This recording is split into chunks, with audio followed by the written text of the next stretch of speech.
Michael Badgley will kick it deep. And Derwin James and Keith Gavin are the return men. James had a touchdown called back last week, so they keep it away from him. And here's Gavin for FSU. And he's past the 25 to the 26-yard line. So James Blackman, true freshman quarterback from just north of Miami in Belle Glade. The first true freshman quarterback to start for Florida State since 1985. Chip Ferguson was the quarterback then, and Mark Richt was a GA at Florida State. In fact, Richt has not coached in this venue since he was the offensive coordinator back in 2000. James Blackman was a year old then. And they run the ball on first down. Past the 35-yard line. Jaquez Patrick still going. Patrick all the way near the Miami 40. What a great way to start the game if you're Noel. 35 yards. Establish the line of scrimmage is the first priority for this Florida State offense. They come out, heavy formation, heavy set, big personnel, and take the fight right to the Hurricanes to start this game. Patrick, a junior from Orlando, had 100 yards last week. Here's a swing pass to Nyquan Murray, able to stay in bounds and pushed out after a gain of about 3 on the play. Well, you've watched a lot of tape on Blackman. What have you seen so far? Did some things really well last week in their win. He looks like a freshman. Some really good moments, but also some moments that leave you scratching your head. He's trying to make sure that there aren't as many peaks and valleys, just be more consistent throughout the ball game. Again, you saw only 121 yards last week, but had the play of the game. Jimbo Fisher told us he's picking things up quickly, though, for a true freshman. On 2nd and 7, Blackman pumps, throws into traffic. It's knocked away, incomplete. Well, James Blackman, the young freshman quarterback out of Glade Central High School in Belle Glade, Florida. That's in South Florida now. That's Miami territory. And this is a program that routinely produces NFL talent year in and year out, but they haven't produced quarterbacks. This is going to be the first time we've seen a major contender at the quarterback position at a Power 5 school out of Glade Central. Bright future for this young man. See how he does here, Tom, in 3rd down and 7 at the 37-yard line of Miami. Blackman forced out of the pocket. An excellent job by Miami downfield covering, and then Chad Thomas chasing Blackman out of play. It's 4th down. Now they do have a kicker in Ricky Aguayo who can kick it this far. The question is, do you want to do that on your first possession? Do you punt or do you go for it on 4th and 7? He's keeping the offense on the field. They can at least give it some time to think about it. I'd punt and play field position at this point. Certainly don't want to give Miami opportunistic field position, so I'd punt, allow my great defense to take the field against an inexperienced quarterback in Miami, backed up. Hopefully, if in fact the punt lands in a good spot for the Noles. Well, the problem here is Florida State too much time. They're going to have to burn a timeout, or they just take the penalty. Delay a game. Yeah. Give them 5 more yards to work with.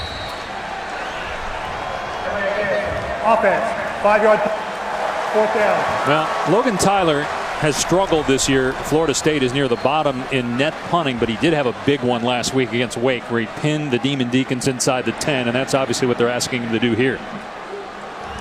Well, and Fells, when you have an opening drive like you've had here, he doesn't have to be an exceptional punter now because he's got a short field to punt into. All he's got to do is ensure that Miami stays backed up. Braxton Berrios is the deep man.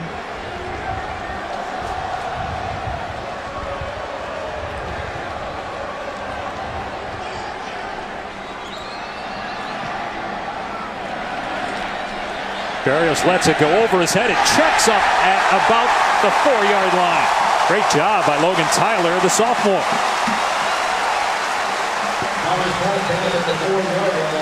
Miami quarterback Malik Rozier from Mobile, Alabama. He's 4-0 as a starter. Takes over for Brad Kaya.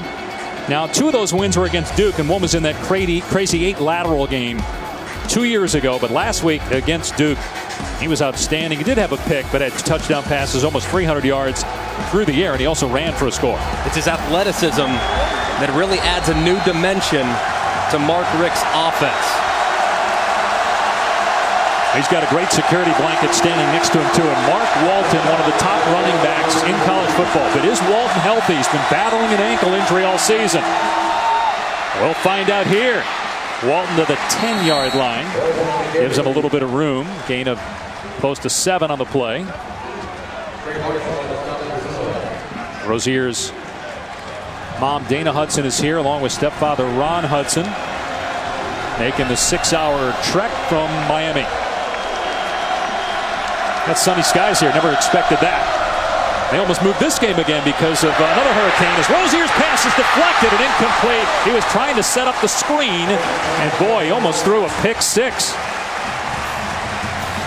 Outstanding job by Josh Sweat, number 9. You'll see he's looping around. He sees that Rozier is going to drop into a screen type of drop. Rozier decides to throw a missile, a fastball, instead of trying to float it over the top. Good play by the defender. Needed a changeup. Or a knuckleball, anything over the top. And Josh Sweat, 6'6", hard to get it over that outstretched arm. 3rd and 3. And Walton is swallowed by DeMarcus Christmas. 4th down.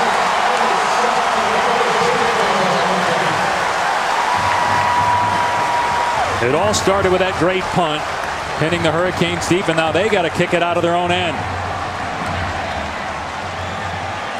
And Tavares McFadden, very dangerous with a football in his hands.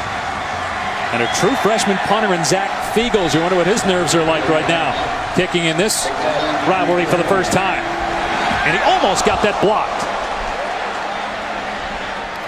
Terrific punt. Goes out of bounds around the 43. It's a 48-yard boot for Fiegels. Rivalries are all about passion and emotion.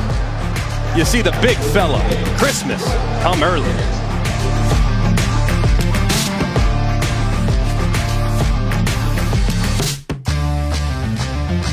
Rivalry matchup brought to you by Wendy's. 62nd meeting, and Miami leads by 1 win. Florida State has won the last 7 going back to 2009. The last 3 games decided by a total of 10 points, including a 1-point win for FSU last year on a blocked extra point.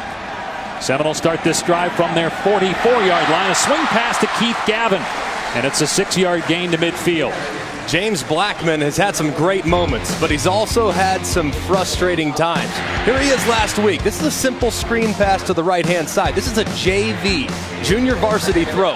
And this throw right here, the exact next play. The next play, this is an NFL throw. Between 2 defenders, cover 2, he fits it in there somehow. This kid's got big-time arms. Just got to get more consistent. Patrick trying to find a hole, and it's not there. Wrapped up by Demetrius Jackson for a loss.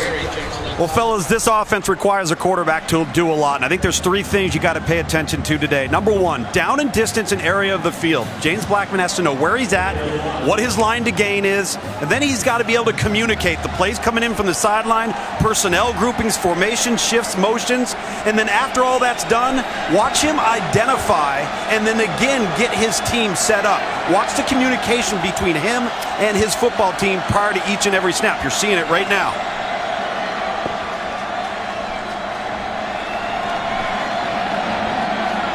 On 3rd and 5, Blackman in trouble.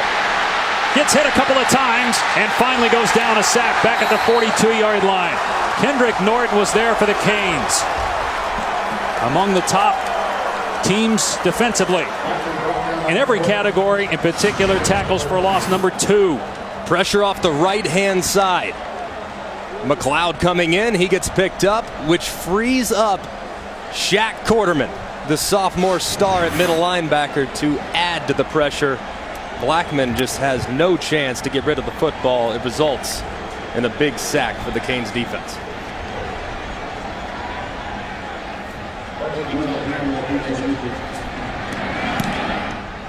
Tyler Barrios lets this one go, and it does not check up this time. It goes into the end zone for a touchback.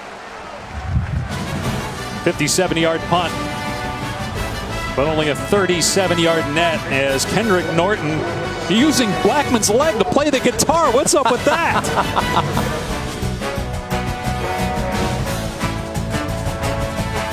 Football is presented by PlayStation Vue. Watch the biggest moments in sports. Try it free today. Hurricane Irma wreaked so much havoc on the South. It seemed like a football game was so trivial. The game originally was set for September 16th, but because of the hurricane, they rescheduled the game. So both teams were off for about 3 weeks. It was like starting training camp again. And they actually thought about moving this game again because of another hurricane, Hurricane Nate. But we actually have sunny skies. There was a little bit of rain in the forecast, perhaps for towards the end of the game, but that hurricane is moving west. They were thinking about moving this game either to Friday night or to noon. Here's a pass play. Rozier completing it near the 30-yard line to the tight end Chris Herndon. Well, last year Mark Richt had a homecoming to Miami, going back, taking a head coaching job where he played quarterback. Look at all the guys that he was around back at the U. But he was at Florida State for 15 years, including winning a couple of national championships as Miami runs the ball, does not get the first down. It'll be 3rd and short. But Rick's last time in this stadium was 2000, the year after Bobby Bowden won his 2nd national championship. And what a job he's done with Miami. His approval rating right now hovering around 95%. They try the quarterback sneak here, Rozier on 3rd down, and a timeout was called, it appears, prior to the snap. Timeout by Mark Richt. Prior to the ball being snapped. Timeout. Miami. Dwayne Haight is our referee. 3rd and 1 when we come back.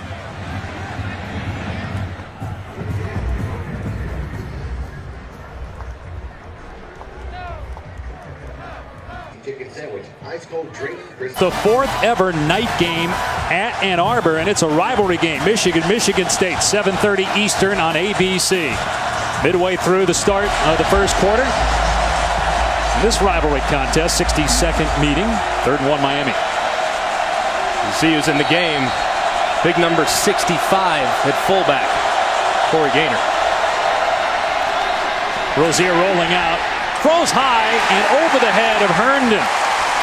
Some pressure by Brian Burns, and Rozier couldn't complete what seemed like an easy pickup for the first down. Got to make that throw if you're Malik Rozier. It's a great play call by Mark Richt. A little boot action. You have the backup offensive lineman in at fullback. You have Florida State thinking run. You just can't connect on the pass. Fiegel's first punt, almost 50 yards out of his own end zone. He's back near his 15-yard line here on 4th and 1.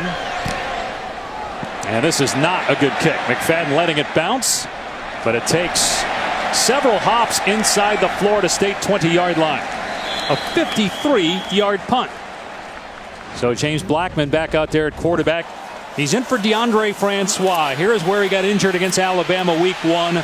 Season-ending knee injury. And Francois, the ACC Rookie of the Year in 2016. He was going to make a play for Player of the Year in the conference in 2017. You expected huge growth from him this year. Just so unfortunate to see his season cut short there in the opener against Alabama. But you know he's hungry. He's prepping and rehabbing, and when he gets healthy again, it's going to be very fun to watch. So you got the true freshman in there instead at quarterback at 6'5", 169 pounds. That's what he's listed at, and he completes it here to Patrick to the 25, picking up 6 yards. Now they've had 3 good first down plays so far offensively, but they just haven't been able to complete those drives, finish them off with points. And they haven't really taken any shots down the field, trying to work James Blackman into this game plan. Get him some confidence early before you start to stretch his arm. One of these days, though, they're got to take a shot downfield. Miami daring him to do that, stack in the box with 8 guys. They try to run into that 8-man front. Patrick with a great reversal, and he's got room. Gets a block from his quarterback, and into Miami territory. He ripped off a 30-yard run on the first drive. That one goes for 30 again. 39 officially. This is all because number 22 right there, Sheldrick Redwine. He loses contain. Nothing there inside, and he loses track of Patrick as he got around the edge on the left-hand side. You got to be smart when going against these heavy sets that Florida State will throw at you. 29. Check that officially on the run. First down at the 45-yard line. And this time it is the true freshman Cam Akers, and he is tackled for a loss of 5 on the play. Malik Young in run support from his cornerback spot. Little corner cat off the edge there, huh, Greg? Yeah, they'll bring it. They'll bring it now. Manny Diaz defensively, the defensive coordinator for Miami, he preaches chaos, chaos, chaos, and disruption. He'll bring pressures from all over the place. Safeties, corners, linebackers. On any down and distance, anything's possible. You got to keep your head on the swivel as a quarterback. He's another former Seminole. He was a coach here at Florida State. He's a GA. Blackman throws incomplete. Trying to hit Gavin. So it'll be 3rd down and 15. You see Jimbo Fisher on the sideline gesturing to James Blackman about ball placement. That ball was coming out of his hand 100 miles an hour, and it goes back to what you touched on the last drive, Greg. You got to have some nuance to your throws. Can't be JV one snap and varsity the next.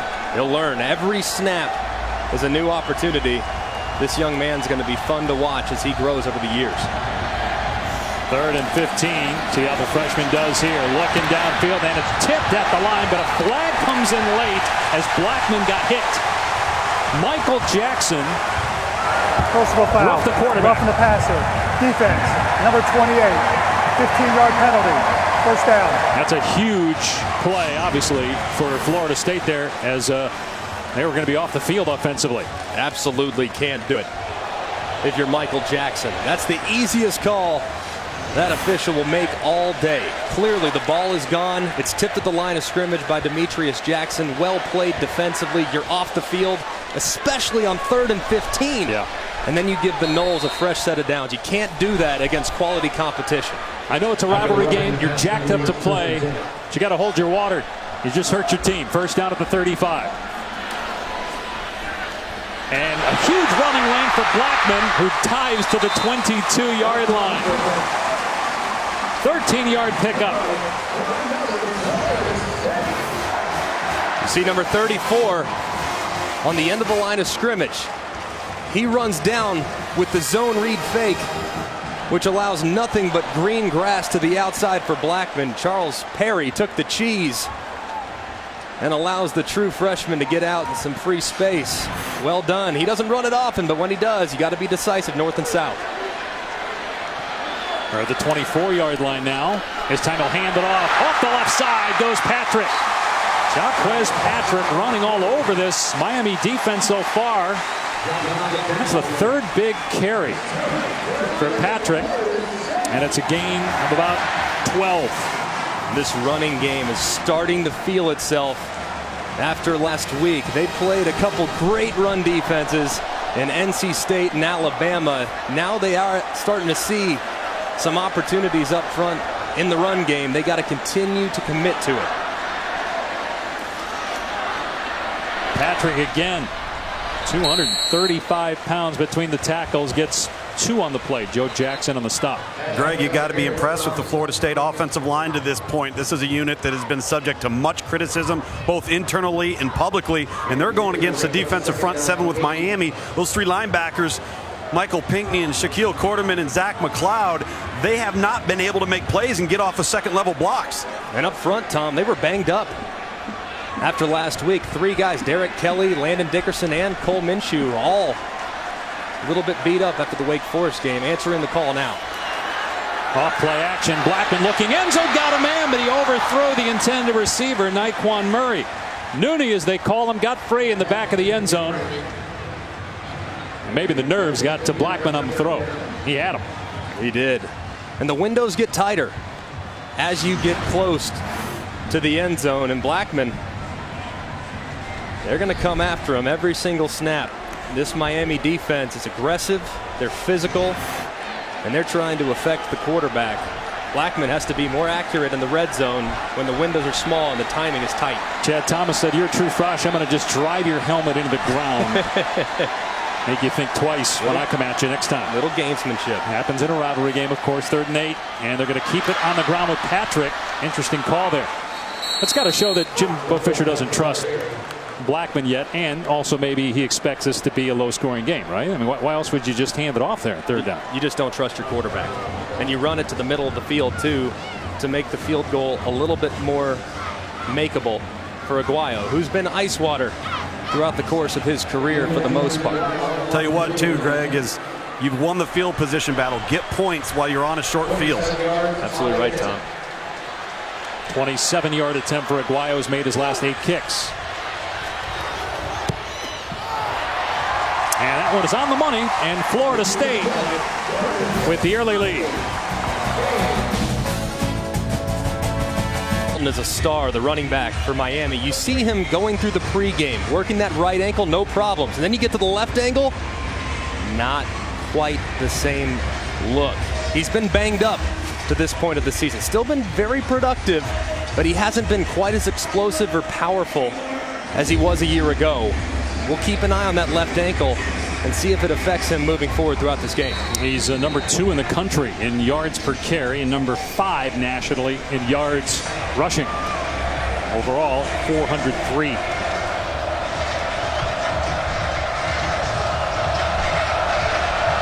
Florida State strikes first with a short field goal by Aguayo. And now a touchback. Miami will start at the 25 as we check in with Adnan Burke.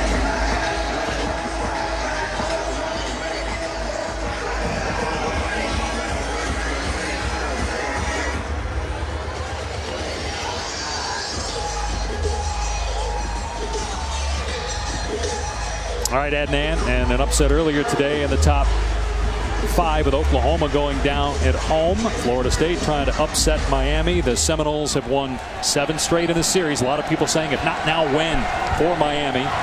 Although in talking with Jimbo Fisher yesterday, we asked him, is this the best Miami team you faced? He said no. He said they've been pretty much the same the last several years. And if Mark Walton's on 100%, they're definitely not the best team that Fisher's played against in his tenure. Walton's on the sideline here, and they dump the pass off to Jeff Thomas, a true freshman lined up in the backfield, and the Seminoles are all over that.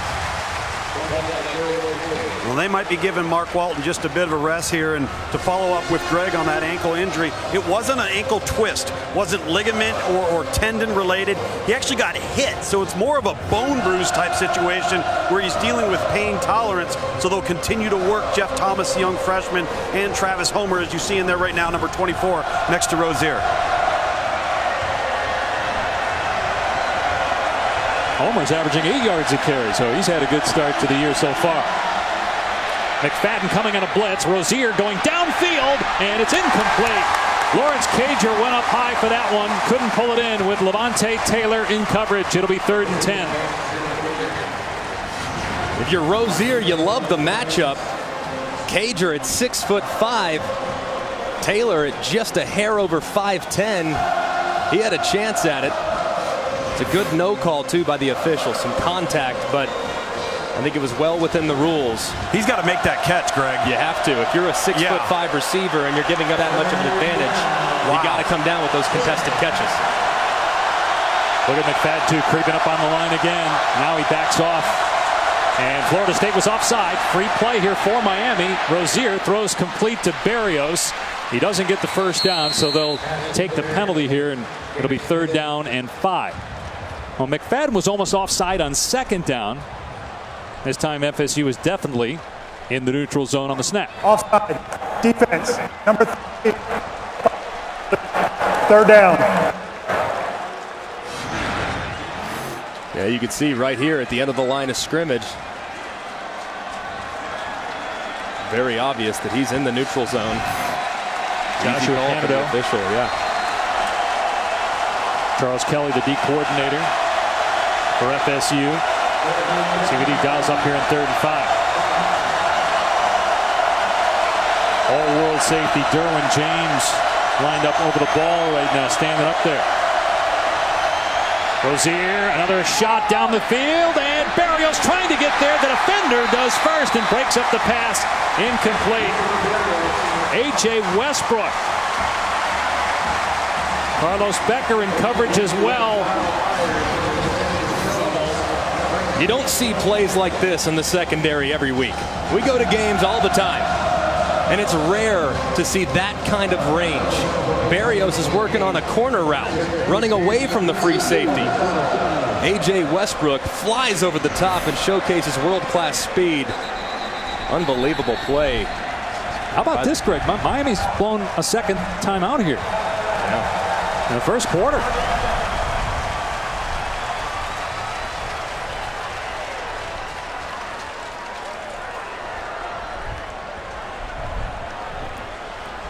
All right, so it'll be 4th down and 5. We'll see what Miami does. Imagine they're punting here. Not sure why Mark Richt called the timeout.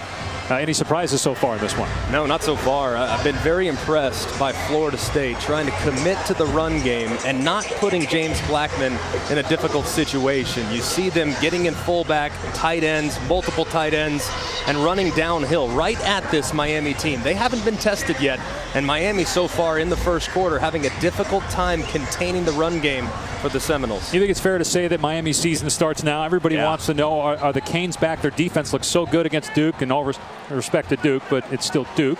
The offense, though, not quite there, and we're seeing that today. They haven't seen personnel like this. They've seen good, well-coached football team in Toledo and against Duke. Very well coached, executed at a high level, but they haven't seen NFL talent across the board like Florida State has.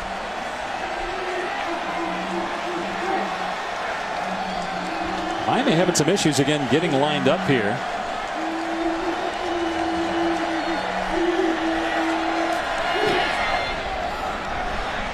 McFadden under this one, signaling, and it's fair caught at the 30-yard line, 45-yard punt. Earlier today, we celebrated Lee Corso's 300th headgear selection. And he went with the Horned Frogs, who are playing West Virginia. The former Florida State quarterback, Lee Corso, through the years has picked Florida State 19 times. He's picked 7 Miami wins. He's 2-3 all-time picking this game. What a treasure. We love you, Coach. Florida State back on offense. Blackman wide open in the middle of the field for a first down. Ryan Izzo, the tight end, just his 4th catch of the season. And it's a gain of 17. Just a simple little smash, snag, flat route. It's a nice, easy progression for James Blackman. And a good job by Izzo sliding inside, giving his quarterback some room, and a good call by Randy Sanders, Jimbo Fisher. They'll go back to the ground here, and it is Akers, the true freshman, staying in bounds, and then lowering the boom on the defender. A flag comes in, pushing and shoving, per usual, between these two teams. Redwine got lit up like a Cabernet on that one.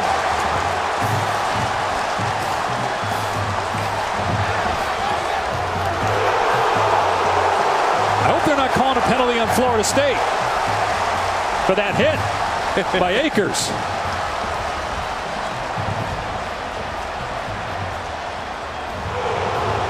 Well, they better not, guys. If they call targeting on Akers right there, that would be egregious. There's no way.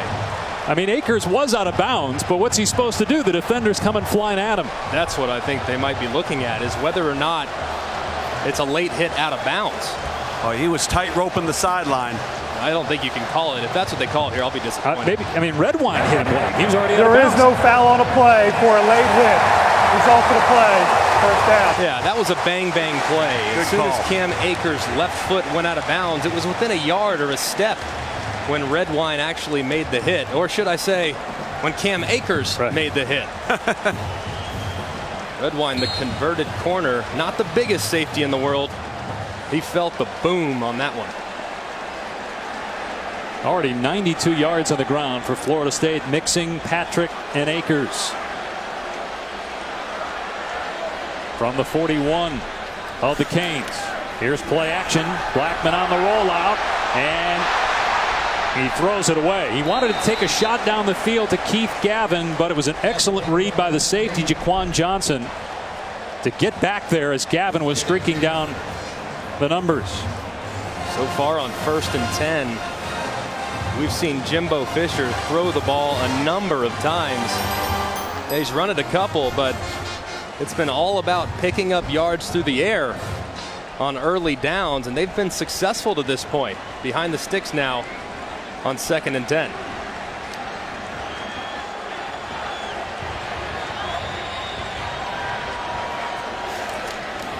He'll give it to Akers, trying to cut it back. And Akers to the 37-yard line. Robert Knowles on the stop. He'll pick up a 4 on 1st down. Akers lost his helmet. He's got to come out for a play. Tell you what, Akers is showing more physicality today than I have seen from him in the first 3 games. Usually he's trying to bounce everything to the outside. Today, he's lowering his shoulder and delivering some blows. You see why he was one of the top-rated recruits in the country at the running back position, Tom. Yeah, #1 ranked running back who was a 4-year starter at quarterback. So he's had a lot to learn in his transition here in year 1. So Jaquez Patrick replaces Akers here. 3rd down and 6. Blackman, and the receiver didn't turn in time, and so Gavin, by the time he turned around, the ball was there, and he couldn't hang on. 4th down. It's a great job by James Blackman. Anticipating the throw. It's in the air right now. Look at it. Ball's halfway there before Gavin turns around. That's a well-thrown football. Gavin's got to come up with it. And good coverage, too. If that throws a half second later, it could have been broken up. We were practice on Thursday. He had 2 or 3 drops.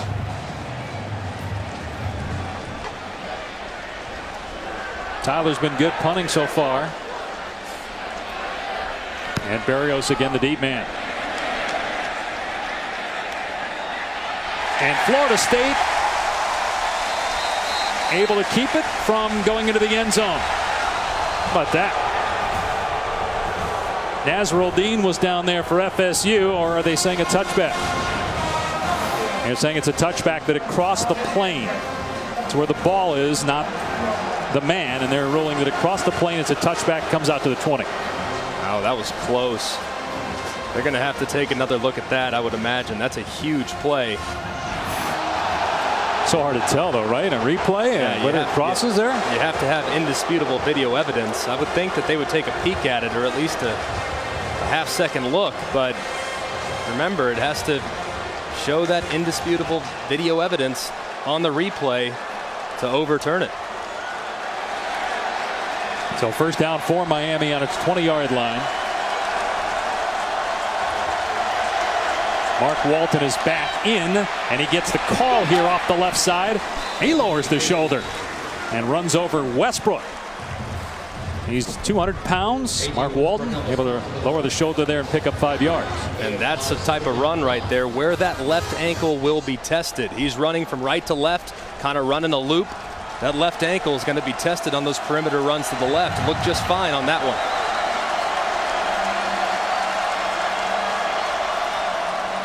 Here's Walton again, trying to find a hole. It's not there. Good job up front by Florida State. They'll give him a yard, so 3rd down coming up. Miami's got to start making some hay on 3rd down, Greg. They have just been abysmal getting the ball past the yard to gain, and they haven't been able to complete any passes downfield on 3rd down. They're in a tough spot right now. They've gotten crushed from a field position standpoint. Their average drive starts their own 17, and they're 0 for 3 on 3rd down. Jalen Wilkerson is hurt for Florida State. The ESPN app is a fan's best friend. Stream every ESPN and ABC college football game live at home or on the go. Scores, news, highlights. ESPN app has it all. And it's been such a great tool in September. It gets even better in October. And then as we move into November, check out all the games, the surprises, including Oklahoma's win earlier today against a loss earlier today at home against Iowa State. So while we have a moment with them tending to Wilkerson, let's check in with Adnan in the studio.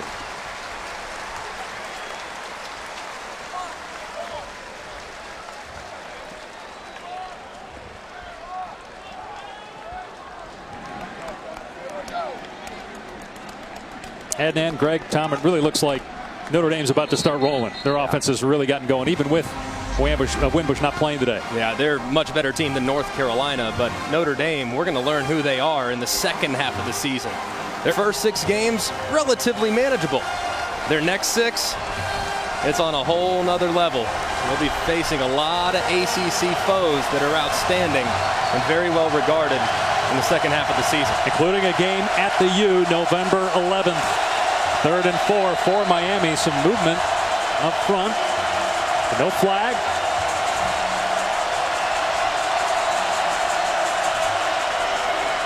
Rozier trying to pick it up with his feet, and he's able to get the first down.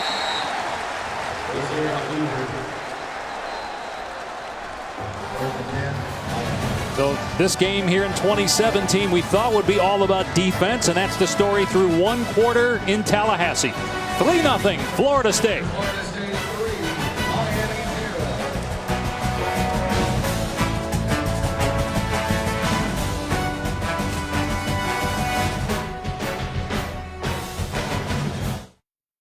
Successful. It has to run the football. It did not in that first quarter. In fact, 24 yards total for the Hurricanes.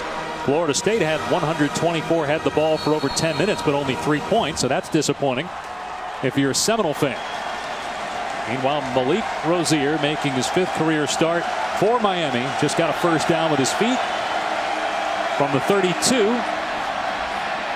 Walton again can't find a hole. Able to get back to the line of scrimmage. No gain. Brian Burns on the stop. Taco Bell, a proud partner of the College Football Playoff. Be on the lookout for Taco Bell student sections and passionate fans like these at games all season long.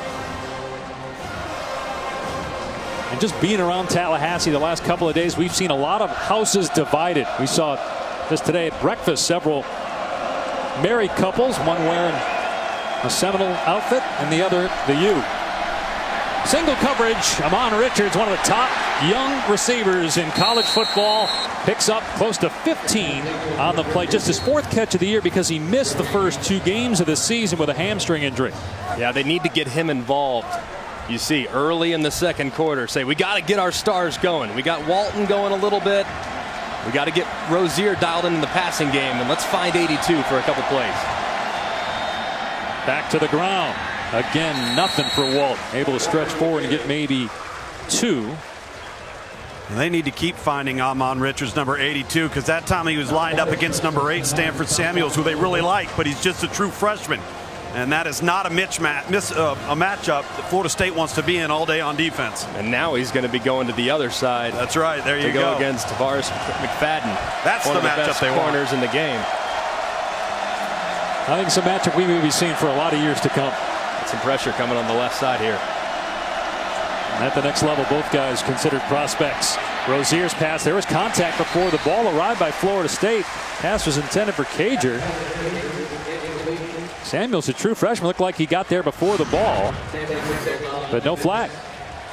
Yeah, just trying to work a little bit of an in route, and there was a little contact. The receiver, a little ginger coming out of it too. Cager, he's got to burst across on that in breaker and allow his quarterback some space to work.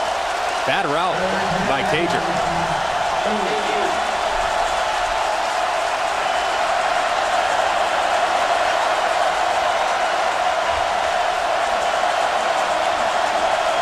Rozier, who was named the starting quarterback 11 days before the opener on 3rd and long. Wow, that was ugly. I don't know what happened there. Derwin James trapped it. It's incomplete.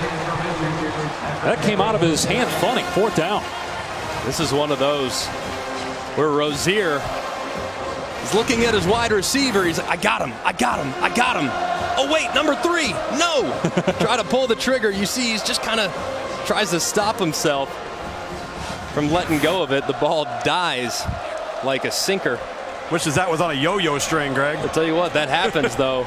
Even some of the best ones get fooled in coverage.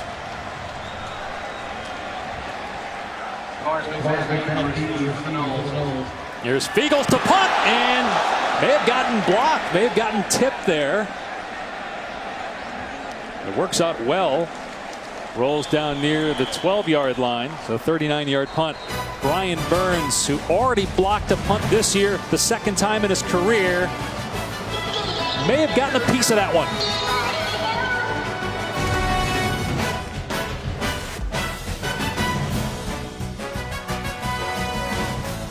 Got it.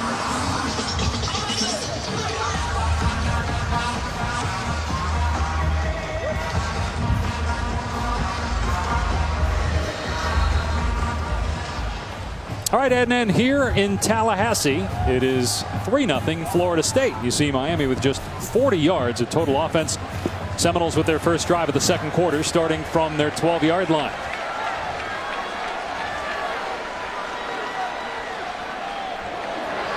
And here's Gavin on the pitch. Past the 15 for about 4. Florida State's done a great job on the ground at this point, but Miami defensively, look at their two linebackers, Michael Pinckney, Shaq Quarterman, number 55. They're extremely aggressive, and they've found themselves getting out of position on multiple plays, which allowed big runs for the Florida State offense. They got to be more disciplined and fit the gap a little tighter than they are right now. On 2nd and 6, they hand it off. Miami is all over that one. Excellent job up front by Kendrick Norton. Trent Harris taking down the running back Jaquez Patrick for no gain on the play. Florida State's had a lot of success on first down, but second down and third down have been a bit of a problem to this point.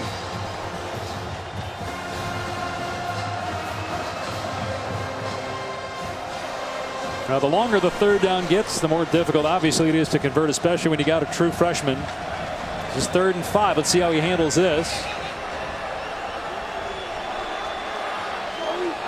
You're asked to do a lot as a quarterback in this offense. And down goes the quarterback, Blackman, as Demetrius Jackson sacks him back at the 5-yard line. The ball may have come out. It did, but it was recovered by Florida State. 11-yard loss. They're going to have to punt from their end zone. Time and time again, you've seen this group from Miami really do a great job affecting the passer. They go with a twist on the right side, but on the left side, Demetrius Jackson goes one-on-one against number 69, Landon Dickerson, and beats him with relative ease, resulting in the sack. They've done such a good job getting after the passer and making plays in the backfield, and Florida State struggled with it. Heads up play by the right tackle, Rick Leonard, jumping on that loose ball back at the 4-yard line. Excellent punt. Barrios backing up from the 43. And Barrios going to lose a lot. Taken down back at the 33-yard line by Nasruddin. A penalty flag is thrown late, though.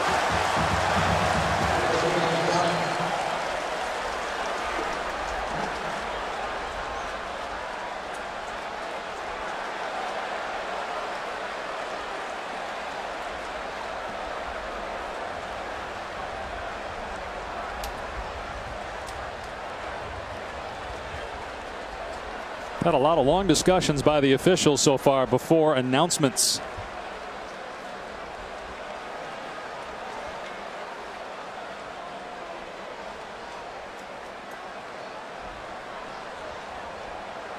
We saw him pick up a flag earlier on what the officials initially were going to call a late hit.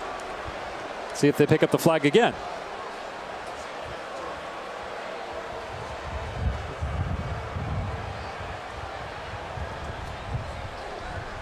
During the return, personal foul, face mask, number 8 of the receiving team. 15-yard penalty, first down. You almost never see that. Barrios, the return man, is called for a face mask. After a 52-yard punt, this is going to put the ball back close to the 30-yard line. See Barrios there with the left hand in the grill of Nasruddin, call for the penalty.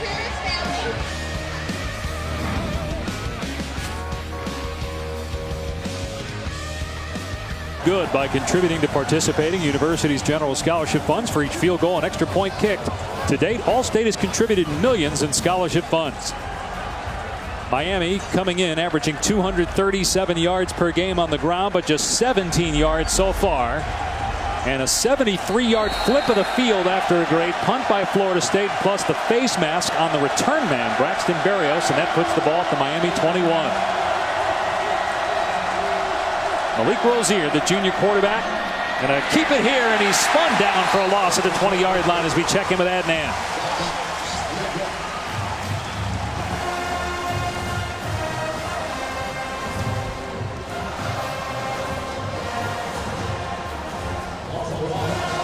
All right, so how much now the Big 12's playoff hopes on the shoulders of TCU, or is it way too early to even have that discussion? It's too early. Don't count Oklahoma out yet. Second down and 11 over the middle. It is juggled and then incomplete. Richards just couldn't hang on. Looked like a drop. It was. It was a drop, but it doesn't matter who Amon Richards goes against. He's creating separation because that time was against McFadden on the same route he had to catch earlier against the true freshman. Yeah, and this Miami offense is just really struggling to get into any rhythm. A lot of credit is deserved to Florida State. They are playing great on defense so far.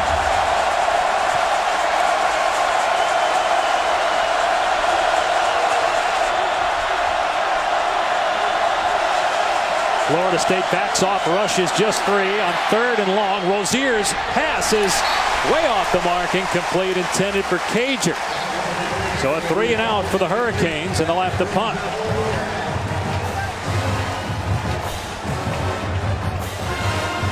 Rozier's parents here in the crowd. 62nd all-time meeting between Florida State and Miami. 3 wide rights, a wide left, another wide right, and then the block at the Rock last year. He already had a block by Florida State earlier on a punt. And this one takes a Miami hop near the 32. 48-yard punt. You love punting.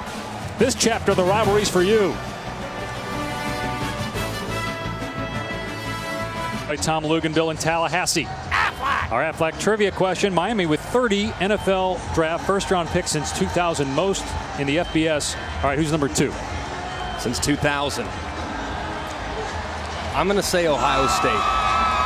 Since 2000. That's the big one, right? Tom, what do you got? Quick. I think Ohio State as well. You guys looked. Blackman in trouble here. Trying to get back to the line of scrimmage. He's dragged down by R.J. McIntosh for a sack. That's his 3rd sack of the year. First time this year you guys get it right. First time I think in the last 2 years you get it right. My goodness. 5 years for me. Yeah. 27 for Ohio State. Alabama 3rd. See Florida State, obviously. The amount of talent that's on the field right now is truly off the charts. These two teams for the last few decades have been so incredible. Amir Rasul is in the game at running back. Instead, it's a pass out on the flat to Murray. Grabbed at the ankles and brought down after a pickup of 6. And we check in with Adnan.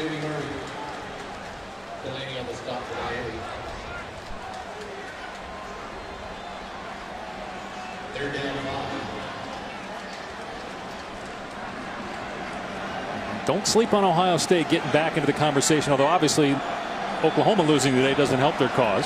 Right. Still have Penn State and Michigan, and if you win the Big Ten with 1 loss, I like their chances. 3rd and 5. Blackman to throw. Everybody covered. Blackman taken off and will not get the first down. McIntosh there again, and now Blackman is hurt.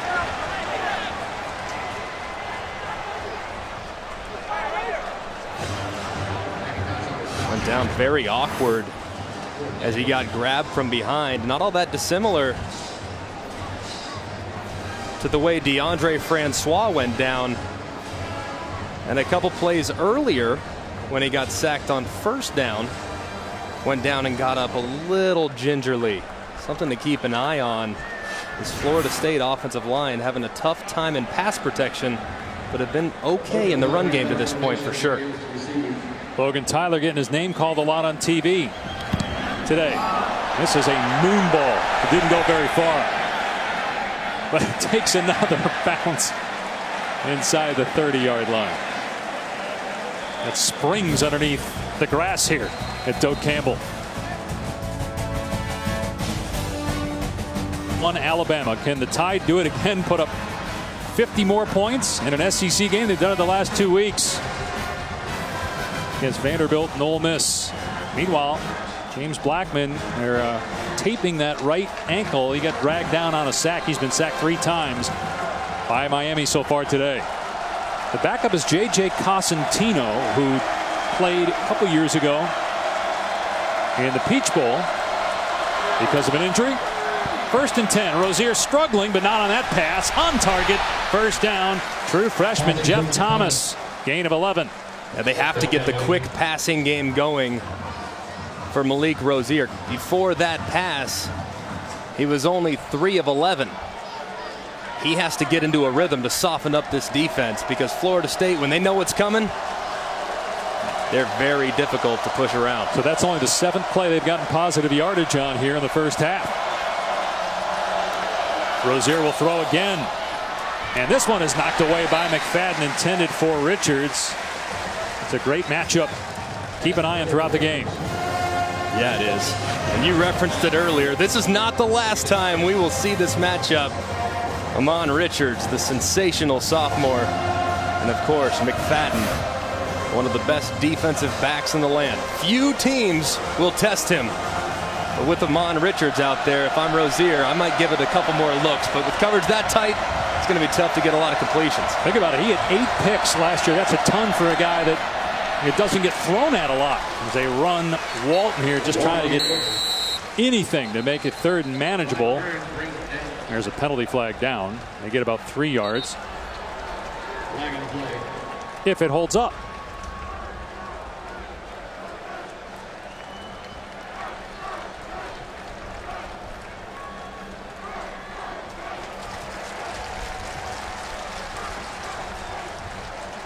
Miami's offense just can't get out of its own way right now. Block in the back. Offense, number 82. 10-yard penalty. Still 2nd down. So Richards with a drop, and now a penalty on a block in the back. Just a dumb penalty. It's unnecessary. Those are the mistakes you can't make. Not against the defense that is this much potential and quality throughout. This defense is one of the best in the country, and if you're constantly in a 2nd and long situation, you're going to have a very difficult time sustaining drives. I think Jimbo Fisher was thinking about declining that penalty. He was trying to figure out, okay, what is 3rd and 7, 3rd and 8? And once he got that information from the officials, he decided, okay, let's back him up.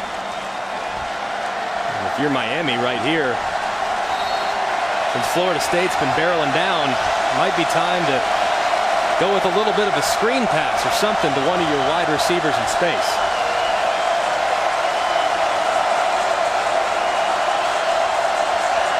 When and how will Mark Richt make adjustments? Play action. Rozier takes off.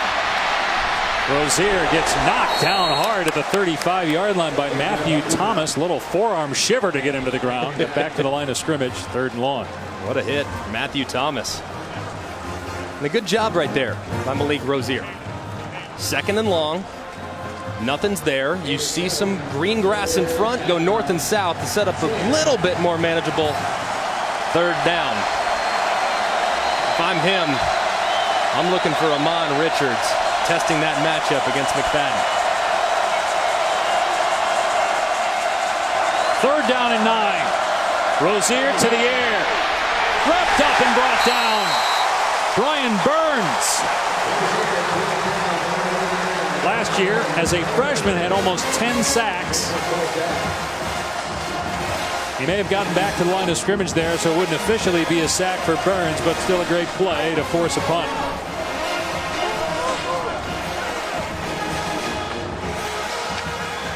Burns isn't the biggest guy on the field, only around 227 pounds. Man, he's quick. Another fantastic punt. Fair catch made at the 16-yard line. Well, fellas, anytime you have a matchup of this magnitude, that means you're going to have wars in recruiting as well. And everybody and their brother wants to dip down into South Florida. Take a look at these 3 counties. Palm County, Broward County, and Miami-Dade, and look at the numbers, but Miami-Dade, Florida State's gotten 4 prospects out of there. So when you consider a Kelvin Benjamin that went to Glade Central, Dalvin Cook that went to Miami Central, you get a handful of guys each and every year. Doesn't have to be 20, but get a couple out of Miami's territory, you're going to build quite an impressive roster. That might be the most talented county in the country, Tom. Well, there ain't no doubt, and everybody has parked their car in that county. First down on the 17 for Florida State. Off the left side goes Jaquez Patrick. Another terrific scamper by Patrick for 9 as we check in with Adnan. Official timeout for injury.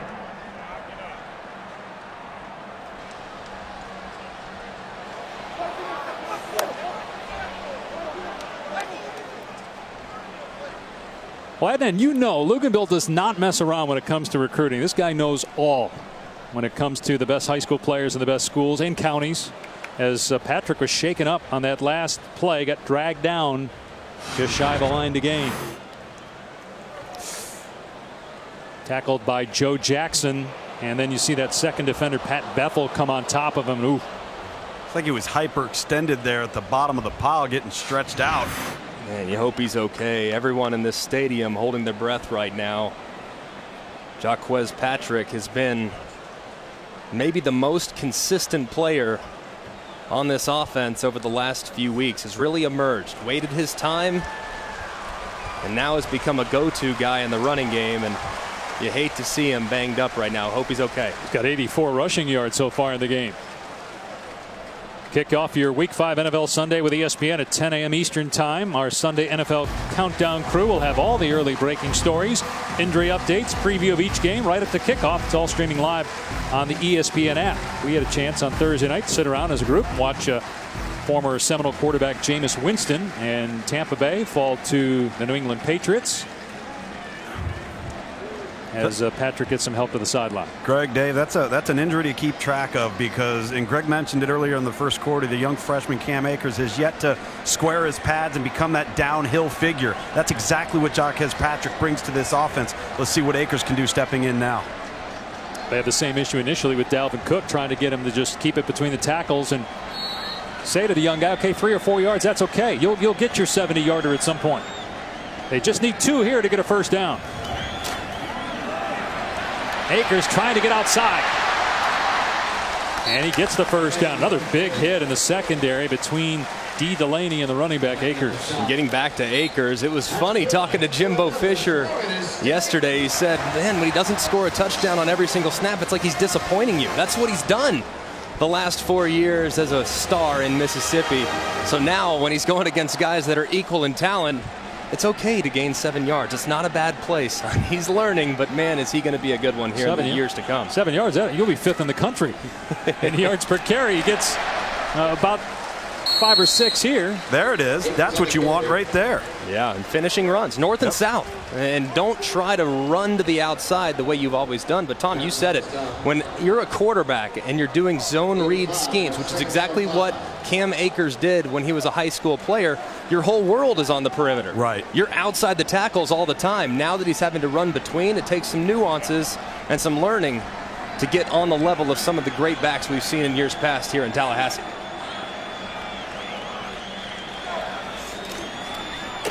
Akers again, and this time he's drilled by Michael Pinckney. Remember last year you had the 3 linebackers for Miami, Quarterman, Pinckney, and McLeod. They were all true freshmen starting for Miami. Got to be impressed here with Jimbo Fisher. Guys, Jaquez Patrick goes down, and you line up, and you hand it to the young true freshman in 3 consecutive plays. Now 3rd and 5, so they're trying to keep Blackman in 3rd and medium. Obviously they love 3rd and short, but he's 0 for 6 on 3rd down. Did have a drop earlier by Gavin. Blackman, and Gavin making the catch out near midfield. 14 yards on the pickup. A great job by James Blackman. You see the pressure coming around the edge.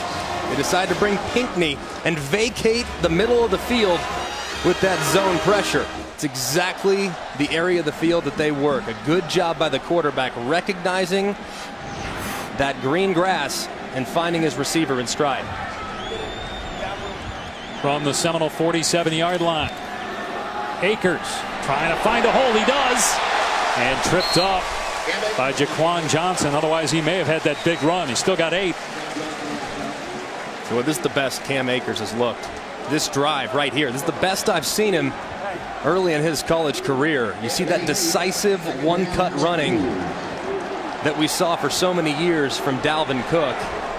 Some people think that Cam Akers, his future could resemble that of the former Knoll star. Cook now with the Vikings, obviously dealing with injury there in Minnesota this year, unfortunate. First down and more for Akers inside the Miami 40. Both Patrick and Akers and that offensive line, you mentioned it earlier, Greg, banged up on the left side, but right now they are owning the line of scrimmage, just leaning on that Miami front. Yeah, they are. That running game is really starting to get going, and that's exactly what Jimbo Fisher has always done. Yeah, he's had great quarterbacks, 3 first-rounders, but it's about the run game. That's the starting point. They have all their timeouts. They're inside the Miami 40-yard line, but here's a good play by Chad Thomas. Wrapping up Akers for a loss. They came in averaging 9 tackles for a loss per game. They've already had a handful, including 3 sacks. Second-year D coordinator Manny Diaz, former student at Florida State. Jarquez Patrick back in the game now at tailback, guys. He has to come in for 2nd and 14.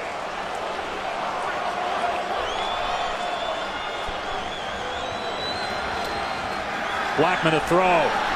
And underneath to Patrick. Maybe got back to the line of scrimmage. So 3rd and long coming up. I tried to get with a little Vegas screen, but no pressure coming from Miami. The linebackers were easily able to rally to the throw.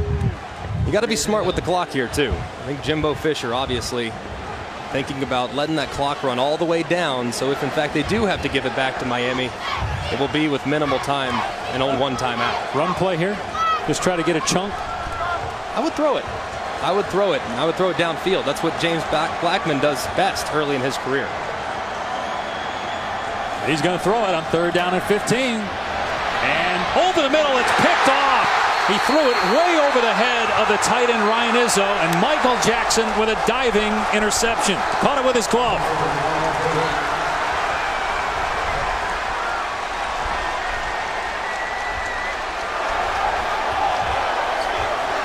And they're trying to get the turnover chain. I mean, look, he's jumping up and down saying, where's my chain? They give a necklace each time you get a turnover, and Michael Jackson's got it right now.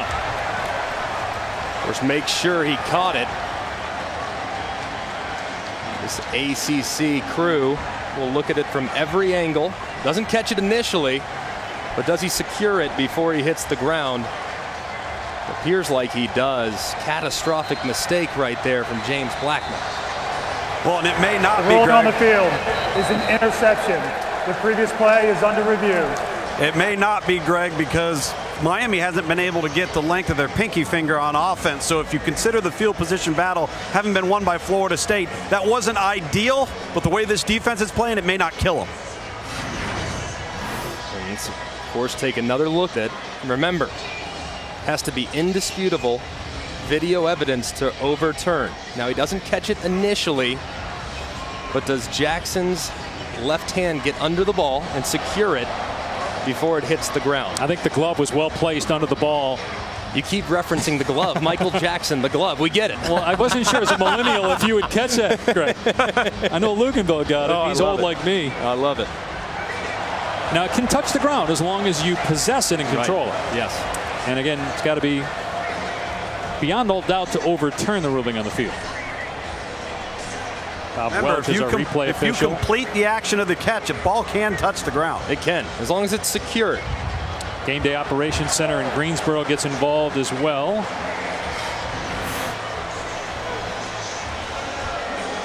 That'll be the first interception of the season for Blackman if it stands.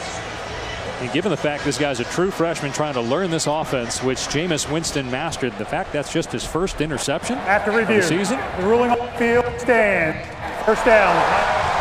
And Malik Jackson, he's happy he got the pick. He's even more happy he gets to keep the necklace and the chain.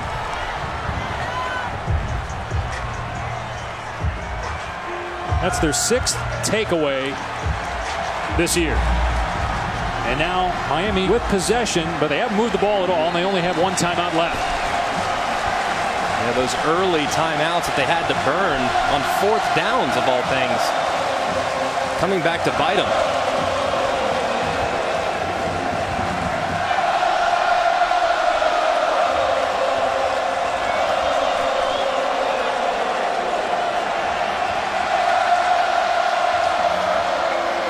Rozier unloads downfield, and it is incomplete. Berrios couldn't hang on. Here's Adnan.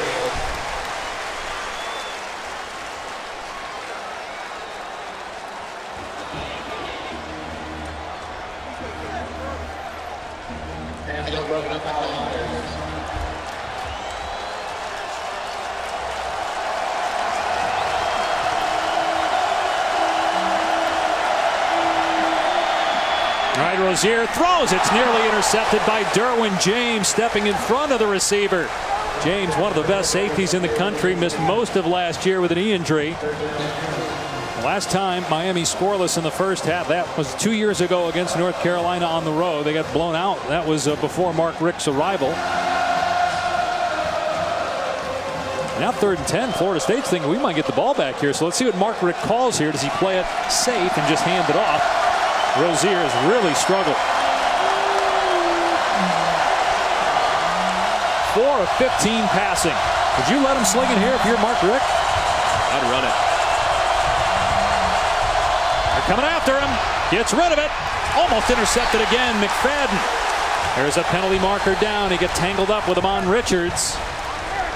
Flag was thrown in the backfield. Brian Burns got pressure. Personal foul. Roughing the passer. Defense. Number 9. 15-yard penalty.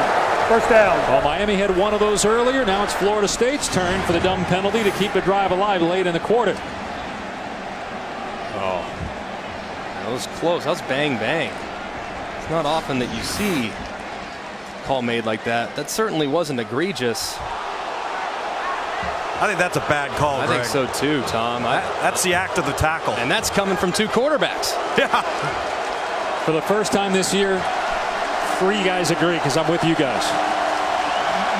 On first down, Rozier sack, and no flag. Josh Sweat. Just his 2nd sack of the year after 7 last year. One of the top recruits in the country a couple years ago. And a timeout called here by Miami. That is the final timeout by the Hurricanes. Well, if you're Florida State, I mean, you're 0-2 for the first time in 3 decades. You go to play a Wake Forest team that's really good defensively. You sneak out of there with a win. You got a true freshman quarterback, and you're playing lights out defensively right now. Yeah, but you knew that your defense was going to be exceptional coming into the year. All the personnel back, all the stars, all the players that have a lot of long future ahead of them on Sundays. Now they're having to lean on them because of the injury to Francois. But you start to see the running game getting going too, which has got to be a sign that this team's starting to understand who they are. Their defense, they can lean on them, but that run game could become pretty special if this offensive line continues to improve. But Miami hasn't had much of a pulse offensively all day. First sack of the game for FSU. Rozier running here, trying to get some yardage back. That's interesting. They called the timeout. Now let's see if they hustle 3rd and long, or if they just say, you know what, we're just going to let the clock run down here.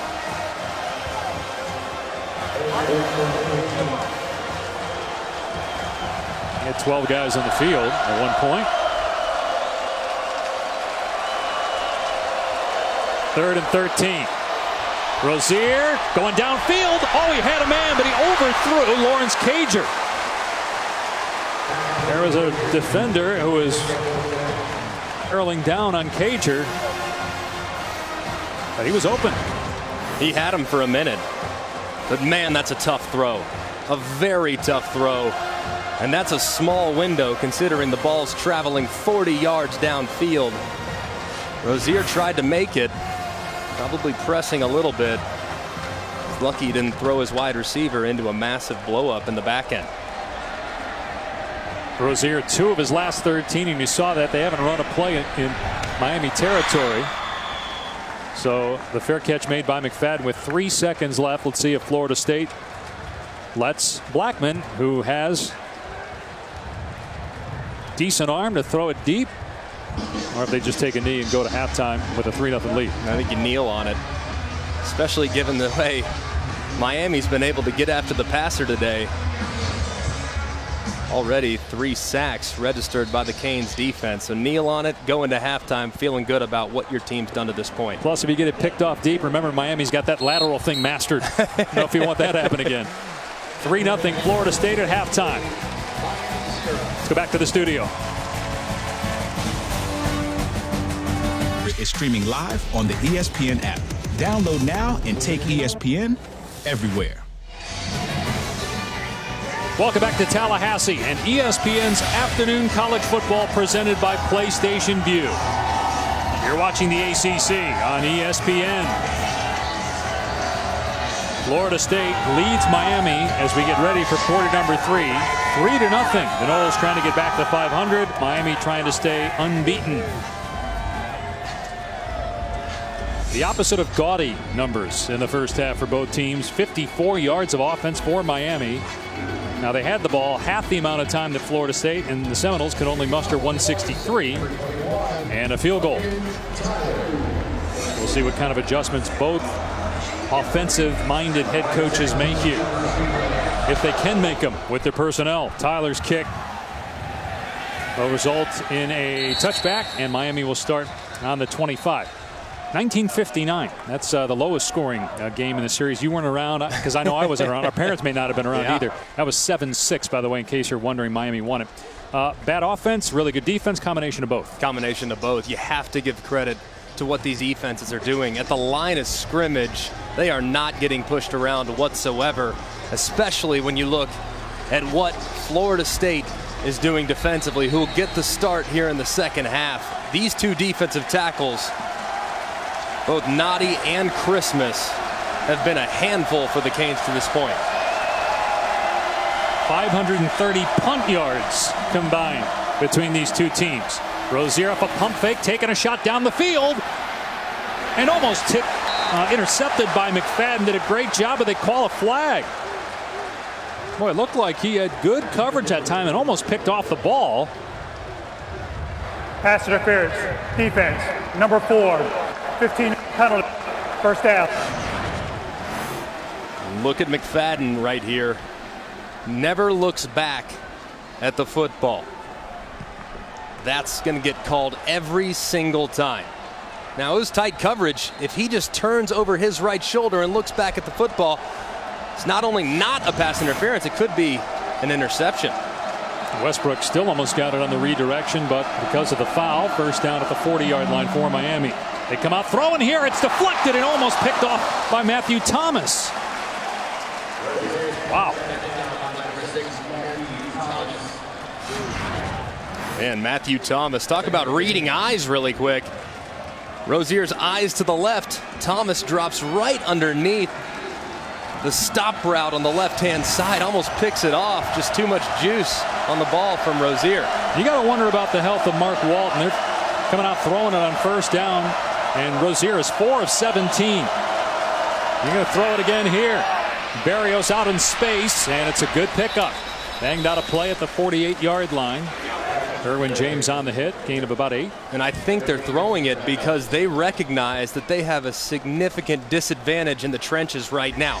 Based on the way the first half played out, running the ball is not the answer because of these defensive tackles and this defensive front seven for Florida State.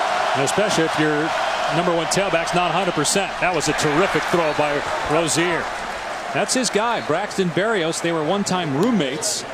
They have a connection. Berrios has as many catches now this season than he had all of last year. Well, Brad Kye was the quarterback.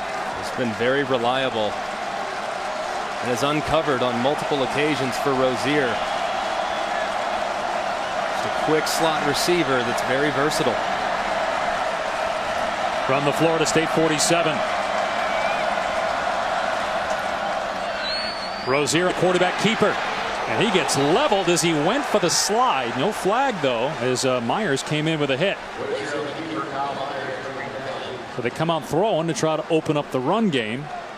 And the quarterback picks up about 5. Miami getting back to some of those RPO concepts with bubbles by the slot receivers and zone read between the running back and the quarterback, having success early. First time Miami's been in Florida State territory. A pass breakup at the 25-yard line by Westbrook. Earned in the tight end was the intended receiver. This offense has got to become more diverse in some of their route patterns and their concepts. I mean, they've become predictable right now, Greg. You've had slants by the inside guys off the zone read action, slants by the outside targets, and Amon Richard off of the zone read action, and really nothing else. So these Florida State defenders are in position to make the play. And look how close to the line of scrimmage all these defenders are. They're a confident group, and they're going to challenge every throw. No down linemen. All standing up. Coming after Rozier here in 3rd down and 5. Going deep for Berrios. Berrios adjusts. Makes a terrific grab. A penalty flag is down. Did Berrios push up? Yes, he did. That'll be on him. That negates a 35-yard reception. Pass interference. Offense. Number 8. 15-yard penalty. 4th down. What a huge call. Look at Berrios. Oh, that's very obvious with his left hand. You see him right to the back of Kyle Myers' jersey, and Myers goes flying forward. Good call by the official. That doesn't always get called, especially when you don't see extension by the wide receiver. It's great eye by this ACC officiating crew. Now you're 3rd and 20. Still haven't handed it off to Walton at all in this drive. Do they do it here and just play conservatively and go for field position? Nope, they're going to let Rozier sling it, and he's looking downfield. How did a receiver get open? Amon Richards on 3rd and 20 down the sideline, and they move the sticks 33 yards. How did a receiver get open? How did Miami's best receiver get open is the better question. McFadden just in a cover 2. His responsibility is the flat. The safety's late getting over the top. It's a big-time throw from Rozier. Rozier will keep it here off the left side. He's got running room. Gets a huge block. It was Richards unloading on A.J. Westbrook. And that gets the Cane fans fired up. Westbrook is hurt.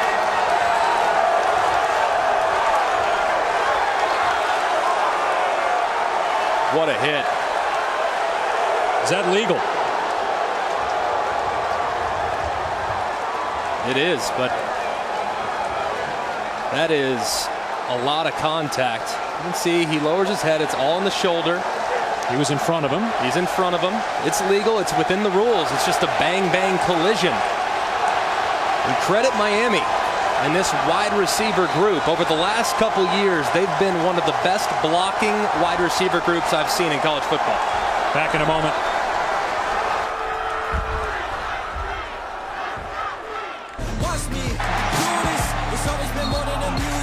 One of the all-time great rivalries in college football. We've had just about everything so far except touchdowns.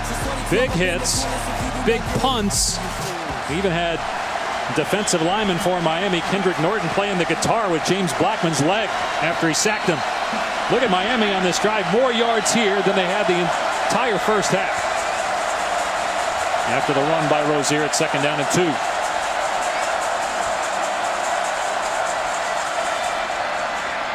Walton's first touch of the 3rd quarter, and he spun forward by Josh Sweat close to the 1st down at the 15-yard line.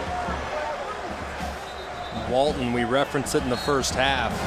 He's been nursing an ankle injury. The left ankle just doesn't have the same level of explosiveness that we've seen from him over the years. He's just a little hesitant when he hits the hole. Something to watch here in the next 30 minutes of this ball game.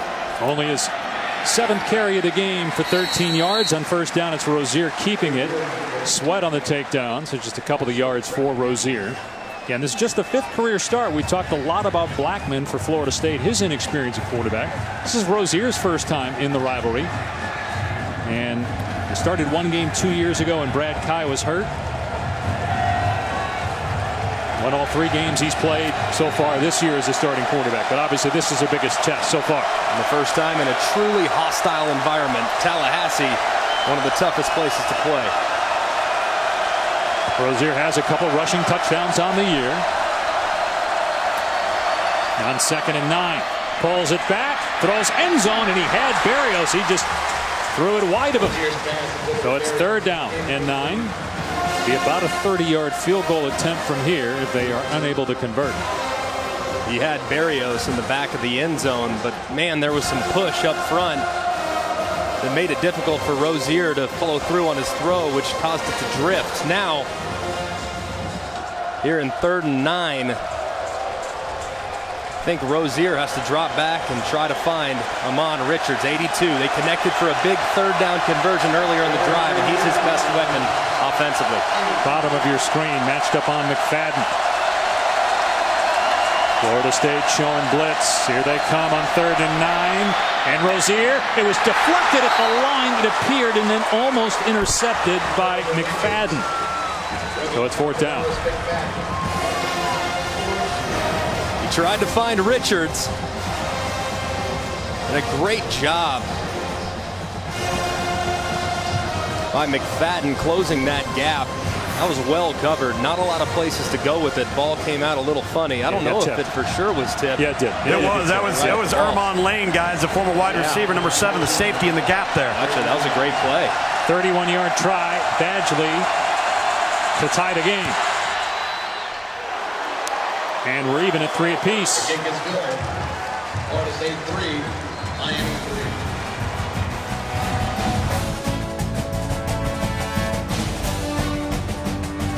A backstage pass all weekend long into what goes into staging a college football game. Here's Florida State's mascot, Chief Osceola, along with Renegade getting prepped and ready. How about that? The horse gets a police escort.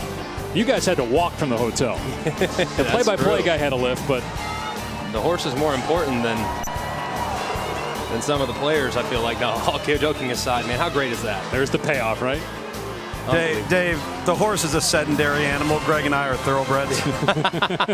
I mean, I'll tell you what, I've been looking forward to this game all week, and I've been looking forward to that moment maybe as much as any in our broadcasting career. Seeing that at midfield was really special, and taking it all in.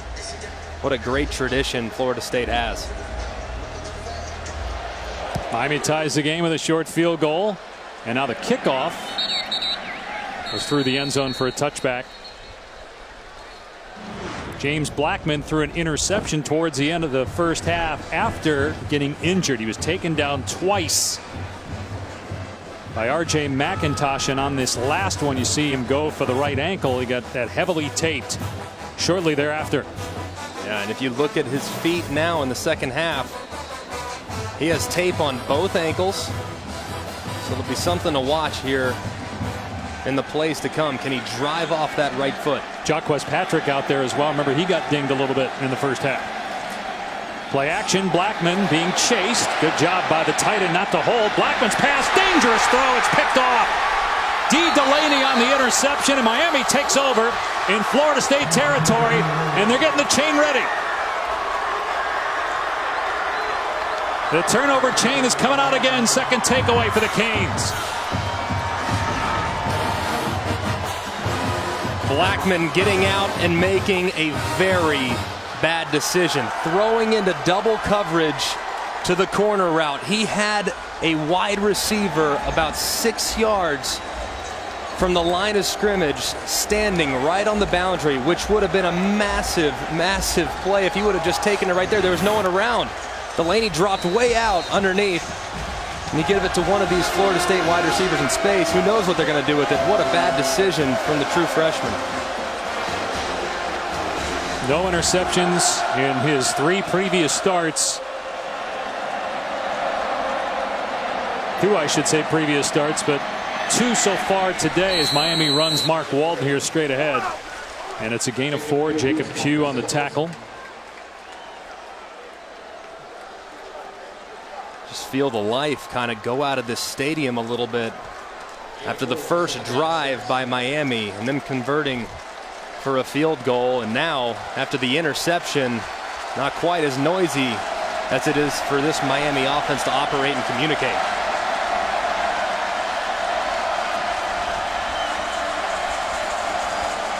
Pass play, Rozier in trouble, and he's able to get away from Noddy and get out of bounds. Go down as a sack, loss of 3 on the play, so 3rd and long for Malik Rozier.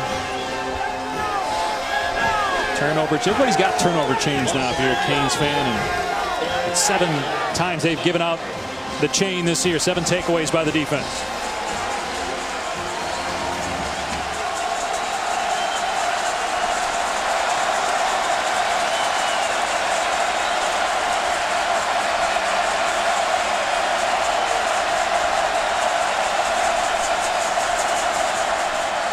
Rozier on 3rd and long. Receiver comes open again. Amon Richards somehow gets open on 3rd down and long. Massive mistake defensively by Florida State, giving up 18 yards.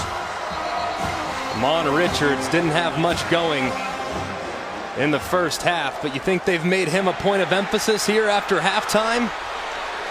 3 receptions already. A target in the red zone. And then they're opening it up on the dig route. Outstanding stuff, beating that zone coverage from Florida State. A.J. Westbrook, who was injured earlier after getting drilled by Amon Richards, but walked under his own power to the sideline. He's shaken up again.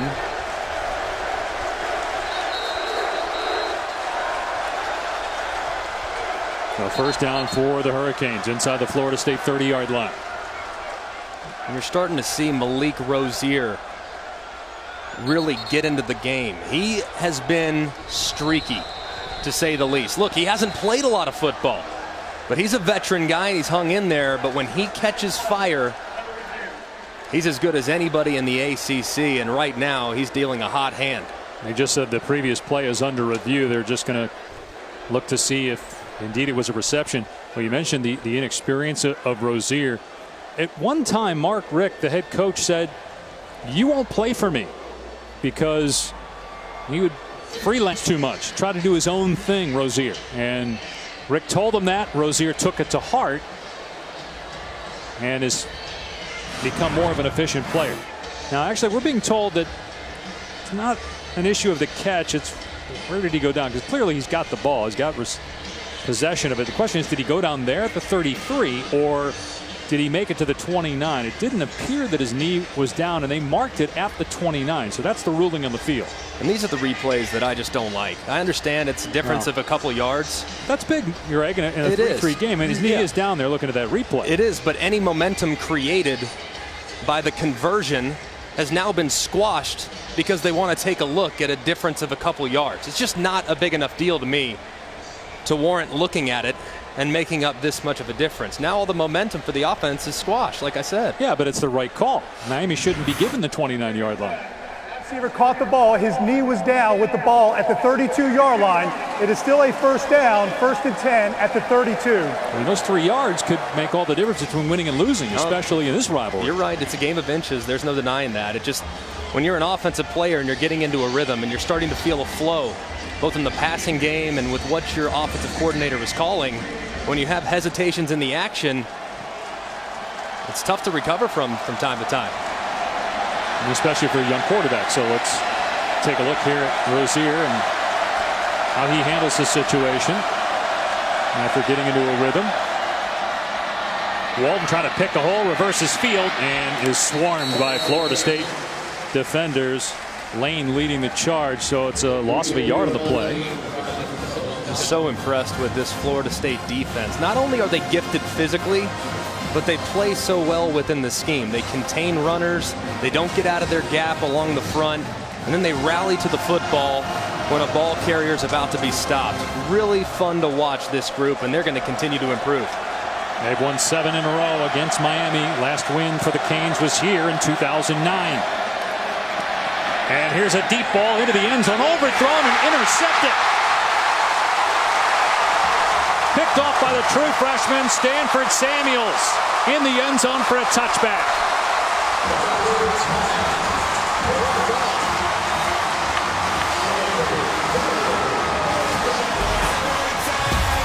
Just when Miami had seized all the momentum, Florida State's defense comes up big again. This time, the freshman Samuels securing the pick.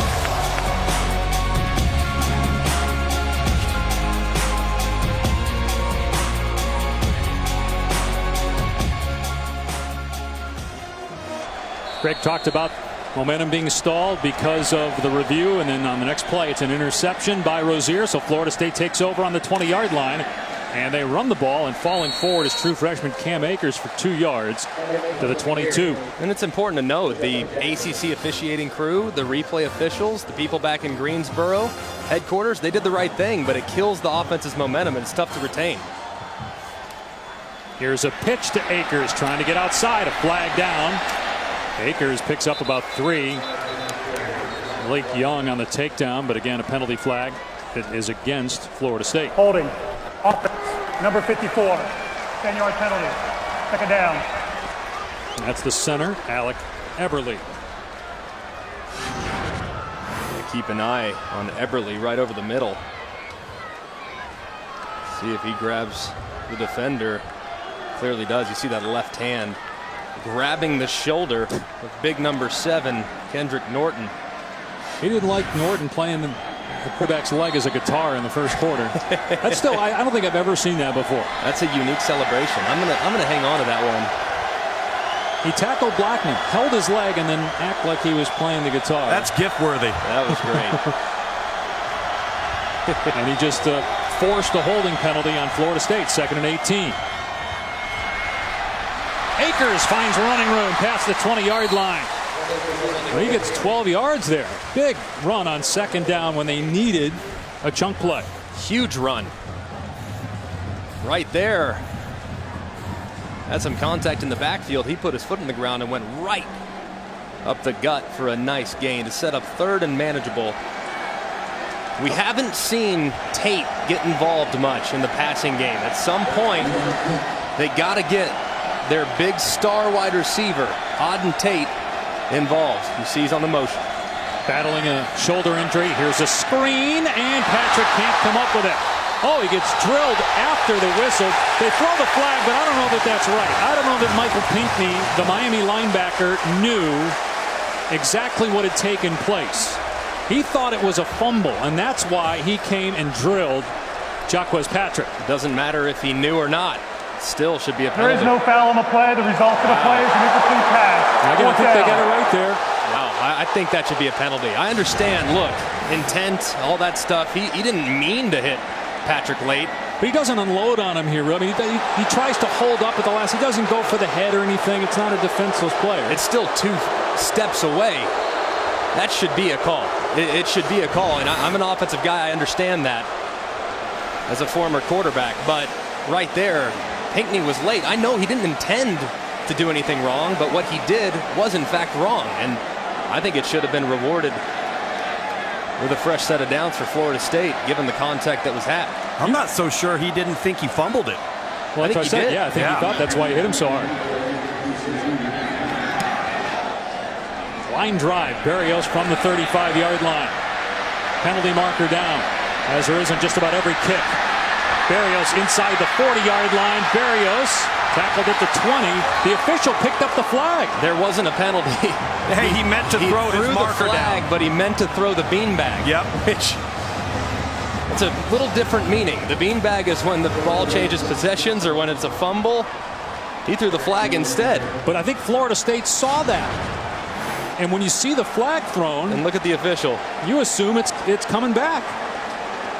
You can see the flag fly in there, but he ran right to it, embarrassingly enough, grabbed the flag, put it in his pocket, and then threw the beanbag. Hoping nobody would see it.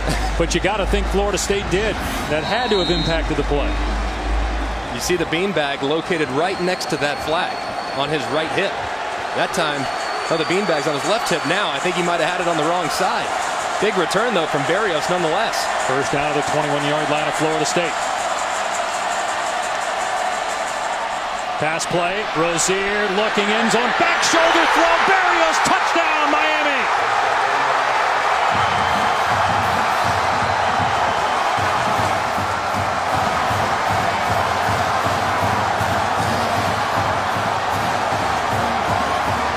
Braxton Berrios with a touchdown catch in every game so far this season for Miami. First player since Andre Johnson. Their stories are a little different. Andre Johnson, highly recruited, multiple Pro Bowls in the NFL. Braxton Berrios had 12 catches all of last year.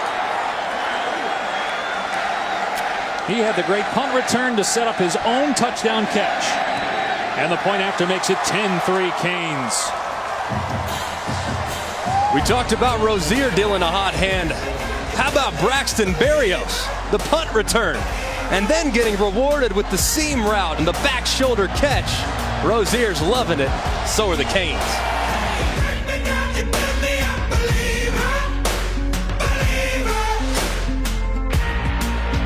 Bears fans, a lot of them anyway, have been calling for Mitchell Trubisky for a while. They get their wish on Monday Night Football. He makes his debut as the Bears starting quarterback as they take on Minnesota. Don't know who the Vikings quarterback will be because of Bradford's ailments. It all starts in Monday Night Countdown, 6 Eastern. Dave Pasch, Greg McElroy, Tom Luganbill here in Tallahassee. The first touchdown of the game comes at the 6:57 mark, and Miami in front after trailing 3-0 at halftime. And wow, Gavin stutter steps, takes it out, and should not have. He gets leveled at the 10-yard line. Let's go back to the touchdown. This is all made possible because Derwin James is favoring the right hash. I don't know why either, because the two best receivers, this is Berrios and this is Amon Richards on a fade under route. How can Derwin James be on the right-hand side when the two biggest threats in the passing game are on the left-hand side? He's got to be smarter in understanding where the personnel is, because he just hung out A.J. Westbrook with one-on-one coverage against a very capable slot receiver. Derwin James is a star, as good a college football player as we have in this country. But right there, tried to get a little tricky with his eyes, trying to fool Rozier. And Rozier knew exactly where to go with it. Great execution. And you got Westbrook, who's been shaken up twice. And speaking of injuries, the return man, Keith Gavin, is down. He got suplexed by Travis Homer. Guys, and you take a look at this third quarter. Two distinct differences. Number one, we have spent all our time, if you're watching from home, on the far right of your football screen. Every single series, whether it's been offense or defense for either team. So Miami has a huge advantage in field position. Secondly, and Greg, we talked about this to open the quarter. Miami had to become more diverse in their passing game. Create some more opportunities downfield aside from the slant route. They've gone to that, and it has been very, very fruitful downfield. They've got Florida State on their toes right now a little bit defensively. And Gavin is shaken up. Auden Tate has been battling that shoulder injury. So you got a couple of guys now at receiver for Florida State that aren't 100% if Gavin can even come back. But has that really mattered lately? I mean, Florida State still finds a way to beat Miami despite the Hurricanes leading in the last 3 matchups. This is all about Florida State's ability to get back to doing what they did in the first half. Running the football, controlling the line of scrimmage, and not making mistakes at the quarterback spot. And it's about whether or not Miami's ready for the moment. Everyone thinks that this team's ready to take a big step forward. We're going to find out in the next 21 minutes of game time whether or not they are. Patrick trying to cut it back, taken down for a loss. It was Shaq Quarterman. Again, Miami among the nation's leaders in tackles for loss. They get another one there. So obviously Florida State struggling offensively. It makes it a lot worse now because you're behind the sticks. Yeah, and really I'm surprised too. Florida State had success in the first half using their fullback and using multiple tight ends. We haven't seen that yet to this point in the second half. And here they are again in 11 personnel with 3 wide receivers on the field. That pass juggled and then pulled in by Izzo. Did a nice job to secure it at the 21, so that'll put him in 3rd and manageable. Haven't seen many 3rd and short situations for the true freshman James Blackman. And I think getting him on the perimeter with a run pass option might be the best thing for him in this particular spot. Getting him on the edge and allowing him to see out in front of him and allowing him to be a little bit more comfortable if they do decide to throw it here.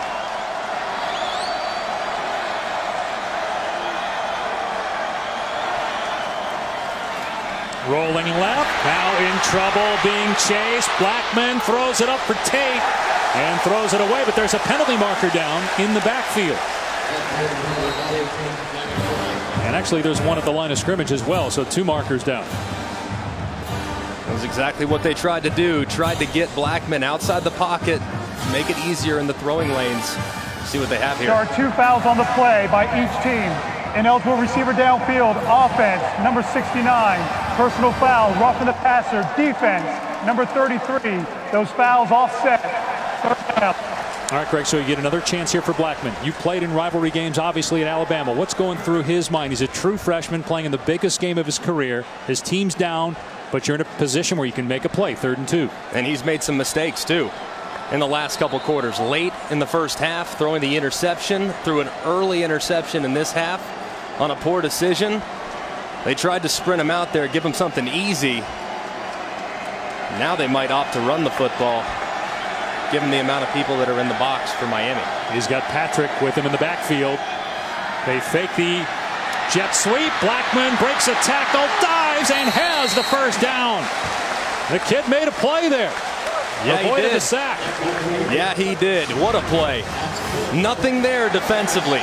They tried once again to get him outside the pocket. It just makes you so much more comfortable as a passer, seeing the throwing lanes when you're outside the tackle box. And good thing James Blackman is 6'5" and change, because if he was any shorter, I'm not sure he would have gotten it. Manny Diaz disgusted after that one. Let's see how that impacts the confidence of Blackman. Maybe gets him going. They run Akers. Beautiful cutback by Akers. Right behind a teammate, cutting it back to the middle and picking up 13 yards and a first down. Here's the Florida State offense that we saw in the first half. Under center, bend plays with the running back, getting back to the backside. And they had a lot of success with both Patrick and Akers. They need to continue to establish that ground attack to take some of the pressure off James Blackman, the true freshman starting quarterback. Greg, with the running back Cam Akers right there, it looks like he was going to bounce it outside, but then he plants his foot in the ground and gets upfield, and he's going to start to sense, oh, wait a minute, big plays can happen between the tackles. And most importantly, they've gotten out of a huge hole that they have spent the entire 3rd quarter in on both sides of the football. Sheldrick Redwine shaken up on the play. Akers with 58 yards rushing on 12 attempts.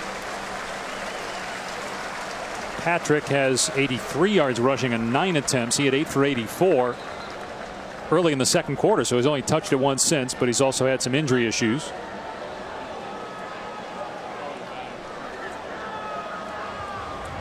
And Florida State trying to avoid a 1-3 start. Lost to Alabama. Lost their quarterback in that game, DeAndre Francois, the rookie of the year in the ACC. Blackman comes in as a true freshman. Never thought he'd play at all this year. And then he starts the next 3 games, including here today against the rivals. Akers. A late 2nd penalty flag comes in. There was a Florida State player without his helmet. That's where the first marker came down. And then a second one came soaring in from downfield. They're going to get Ryan Izzo on a hold here. Offense, number 81, 10-yard penalty, first down. I can't believe the officials saw this one. This is not just a hold. It's WWE. That is throw him out of the club. My goodness. I mean, I've seen hold before. And I've seen guys try to save a life and try to hang on for dear life. That was just unnecessary. You know what, though, Greg? If you're going to do it right. Well, I think those 2 guys right there probably have some experience throwing guys around. They could throw me out of the ring, I can assure you of that. I'm not getting in the ring with those guys. No. First down on the 27 of Florida State. Blackman tried to dump it off, and it was almost picked off. It was deflected by McIntosh at the line of scrimmage. Here's Adnan in the studio. Pass incomplete to Patrick.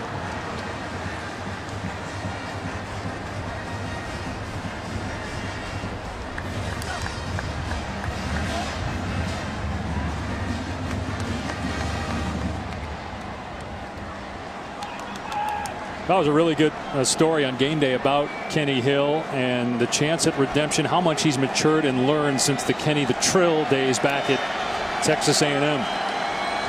Be a great redemption story if TCU can somehow make it to the college football playoff. Jacquez Patrick to the 32, picks up 5 yards on 2nd and 20, so you're going to 3rd down and long here. Yeah, this is such a tough spot to be in. And if you look, Miami just subbed out about, looked like 15 guys. Of course, it was only about 7 or 8, but a whole new set of bodies, and the depth of this defense is so improved from where it was a year ago. Manny Diaz, the defensive coordinator, has no problem taking out his starters and putting in the replacements, or in this case, taking out the replacements, putting the starters back in for 3rd down. 3rd and 16, they'll let Blackman throw it. He's in trouble, gets hit, and it's incomplete. Joe Jackson had pressure. And pushing and shoving after the play, Derek Kelly shoves Joe Jackson. But for now, the officials keeping hold of their flags. How great are rivalry games? I mean, it's just every snap. You don't know what you're going to get. Joe Jackson right there taking the left tackle Derek Kelly for a ride and bringing Blackman down just as he was releasing the pass. This Florida State front has done a pretty good job offensively in the run game, but they've struggled in the passing game throughout the course of the game.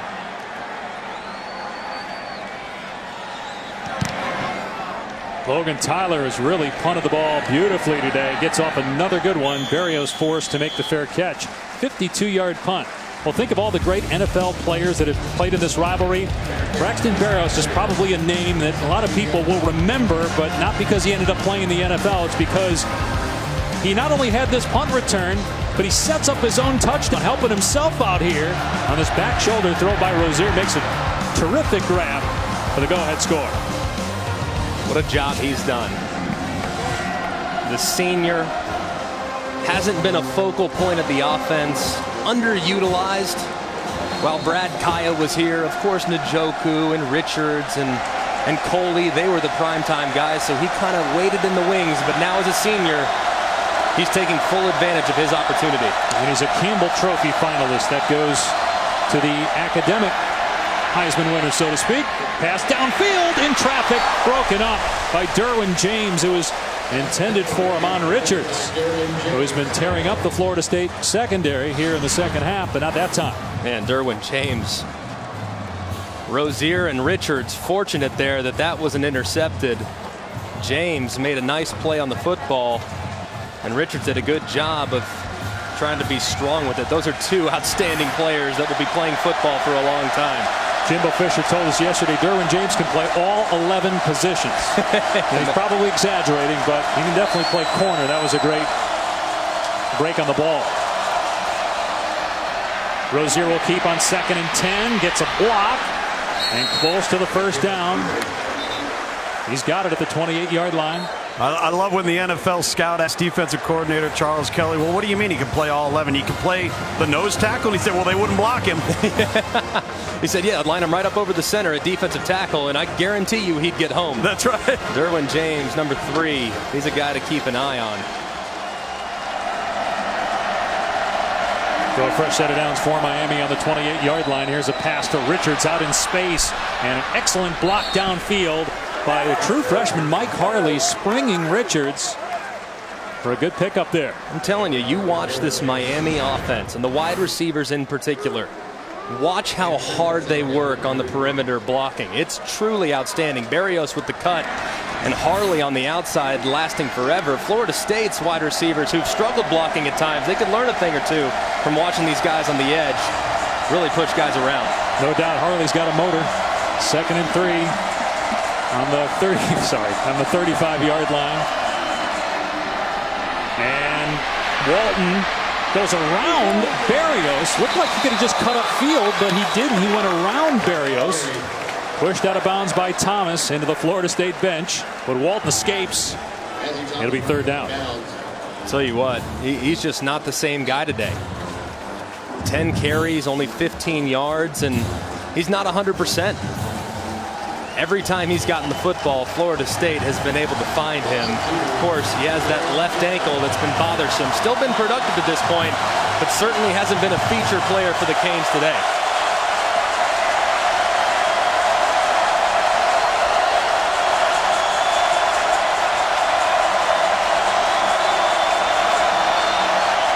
Rozier's throw caught by Berrios, able to stretch forward and get the first down to the 40-yard line. The senior from Raleigh, North Carolina, 5'9", 180 pounds, having a career day. He just knows how to get open. I mean, he's not the fastest. He's certainly not the biggest at 5'9", but he knows how to use his body and to create separation. He's very savvy within the routes that Mark Richt puts on him, and man, does Rozier trust him in the passing game.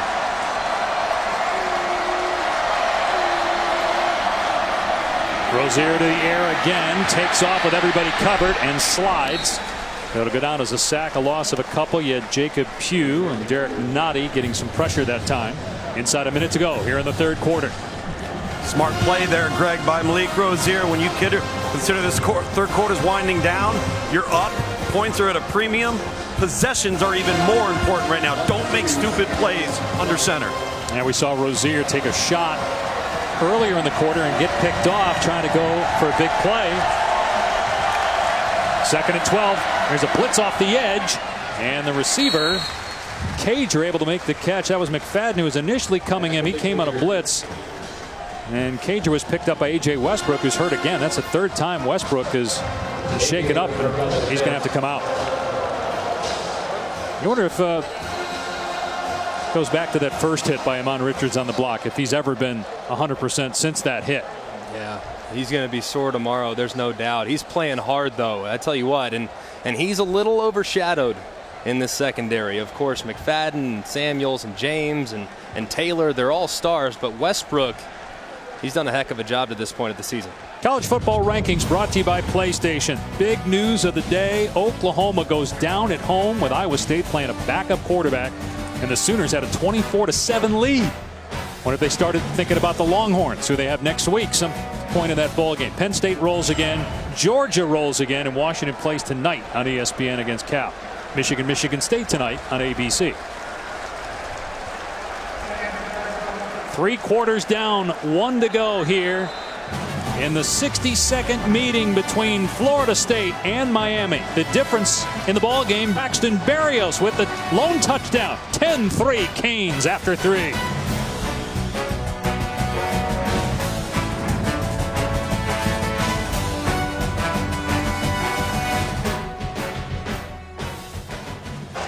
Welcome back to ESPN's Afternoon College Football, presented by PlayStation Vue. You're watching the ACC on ESPN. Start of the fourth quarter. This game originally scheduled for September 16th, postponed because of Hurricane Irma. We thought we might have hurricane conditions 2 days ago here, but it's been sunny skies most of the day. And there is some contact downfield on 3rd and 6 between Mullins and Levante Taylor of Florida State, but no penalty marker, and so the Canes have to punt. It's a big stop from this Seminole defense. Just a little bit of contact, but it could have potentially been a pass interference, but a good no call by the official. True freshman Zach Fiegel, whose dad Jeff played 22 years in the NFL. Short punt. And Florida State will take that. Only a 33-yard boot.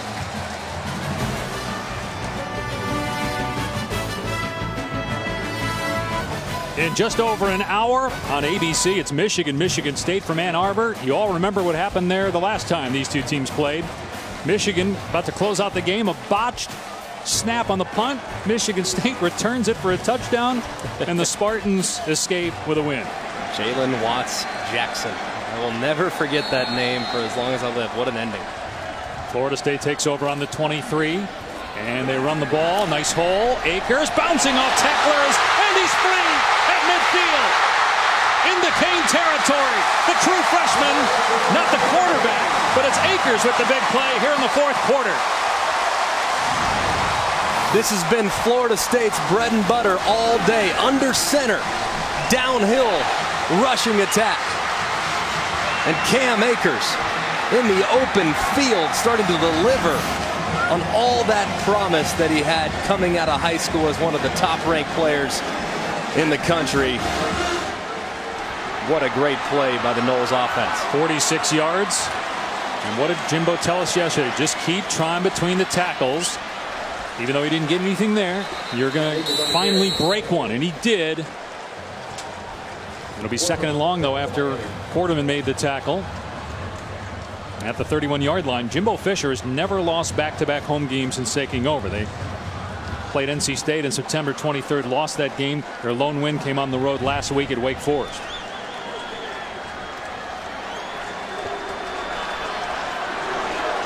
Fisher, you see the demonstrative conversation with his quarterback, James Blackman, who's made incredible strides since training camp.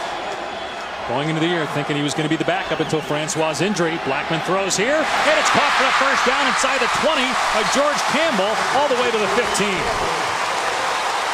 You know what? We're watching James Blackman there still doing everything at the line of scrimmage, and as you just referenced, when head coach Jimbo Fisher coaches him, he coaches him hard. He doesn't coach him like he's a freshman. He doesn't coddle him.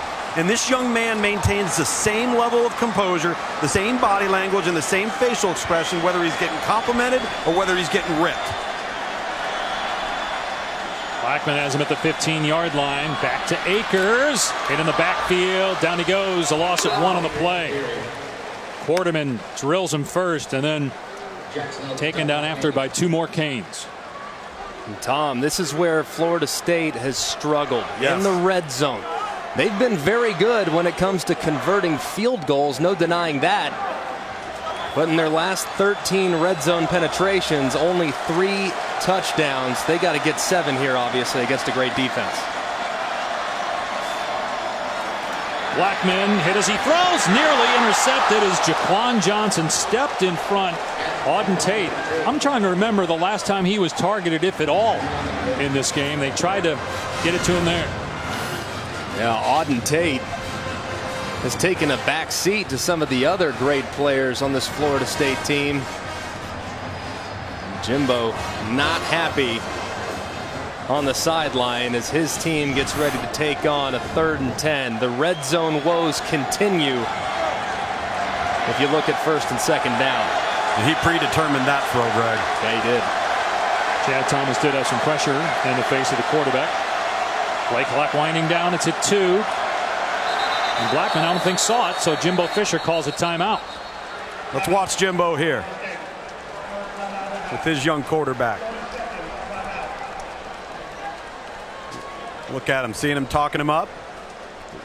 And he's telling him, hey, it's quarters. You can't throw post against quarters. Exactly. Quarters means a safety is hanging on the right side, and he occupies the space that Tate was running right into. Fortunate that 2nd down throw wasn't intercepted, but I love this. I absolutely love this.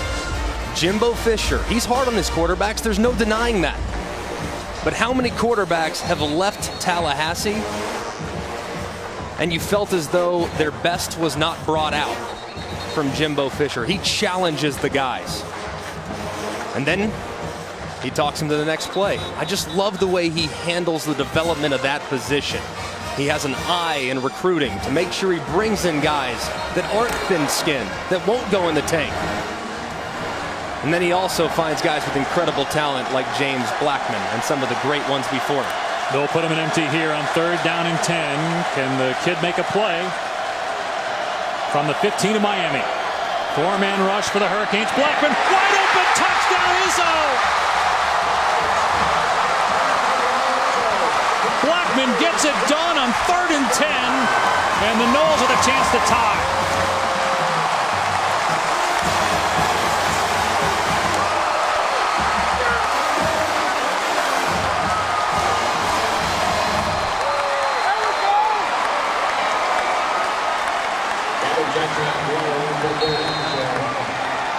First touchdown of the season for Izzo.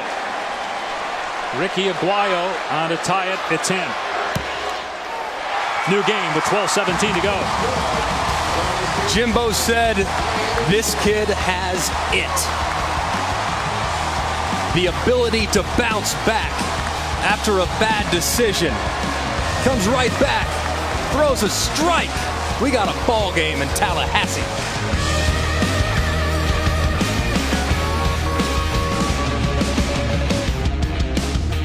College football is presented by PlayStation Vue. Watch the biggest moments in sports. Try it free today. They have come alive here at Doak Campbell, and not just in the stands, on the sideline. And the quarterback, James Blackman, after Jimbo Fisher has a lengthy conversation with him, trying to encourage him while also pointing out flaws from the previous couple plays, throws a dart. And we have a tie game with 12:17 to go. Here's DJ Dallas for the Canes. And he's up to the 20, and a penalty marker comes flying in. If that's on Miami, that'll put him back inside the 15-yard line. During the return, holding, receiving team, number 33, half the distance to the goal, first down.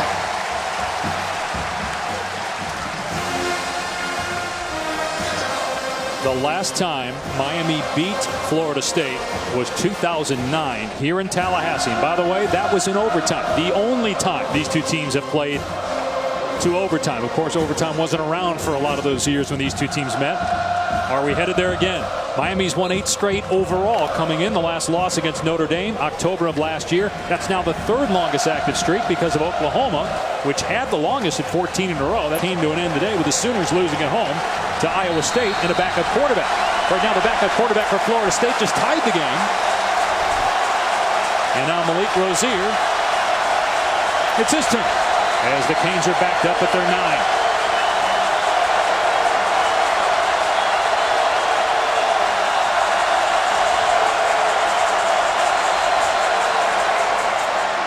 They're just going to hand it off here to Travis Homer. Runs out of real estate near the 15 as we check in with Adnan.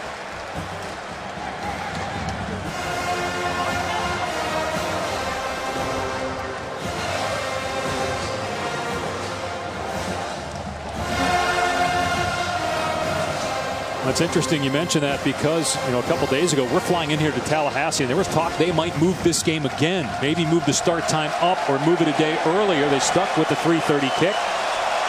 And blue skies. Knock on wood. They've got a ways to go. It is supposed to rain later tonight with Hurricane Nate expected to make landfall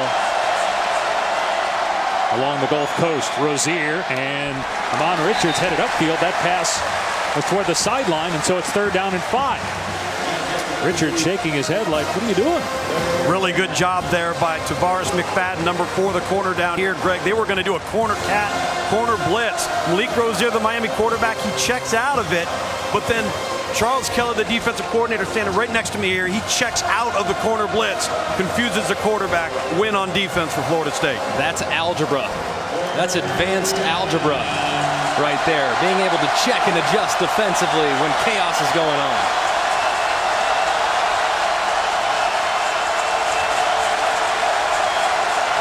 Rozier to throw on 3rd down. Richards. Oh, he almost caught it.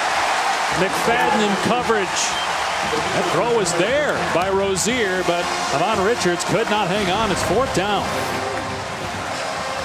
Good coverage by McFadden. You see the contact. I know Miami fans are probably looking at that screaming, saying that's too much. The ball's in the air. And more often than not, in a bang-bang play like that, you're never going to get the call. It was a well-thrown ball, a decent route, just great coverage by the All-American defender. Figo's last kick was not good. This one is much better. McFadden has to back up. Fields it at his 38. Gets out of a tackle. McFadden breaks another one. And he won't get away, though, on this time. Tackled at the 35. It's Mark Walton on special teams making a great play.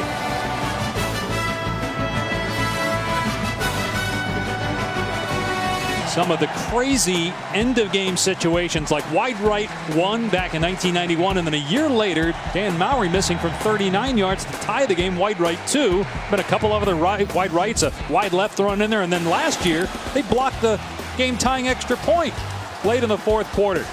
And you think about it, all the great talent that's come out of these two schools, the kicking game has defined this series. And I'm not going to try to diagnose what goes on in the mind of a kicker, but you wonder, those two guys we just saw, are they thinking about the history of this rivalry?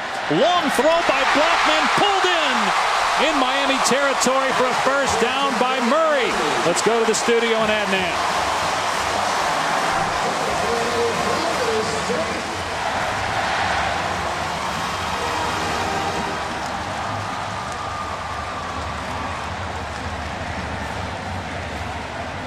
And a tie game here at 10 apiece. Under 11 minutes to go. Florida State in Miami territory.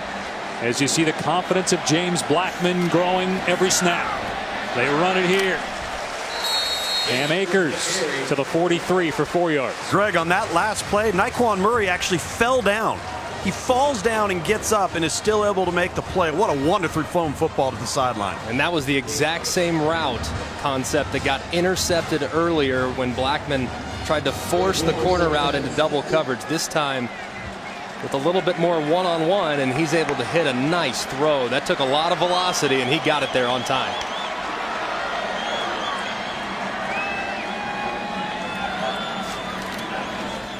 They run it again on 2nd and 6. Trying to cut back is Akers, but it's not there.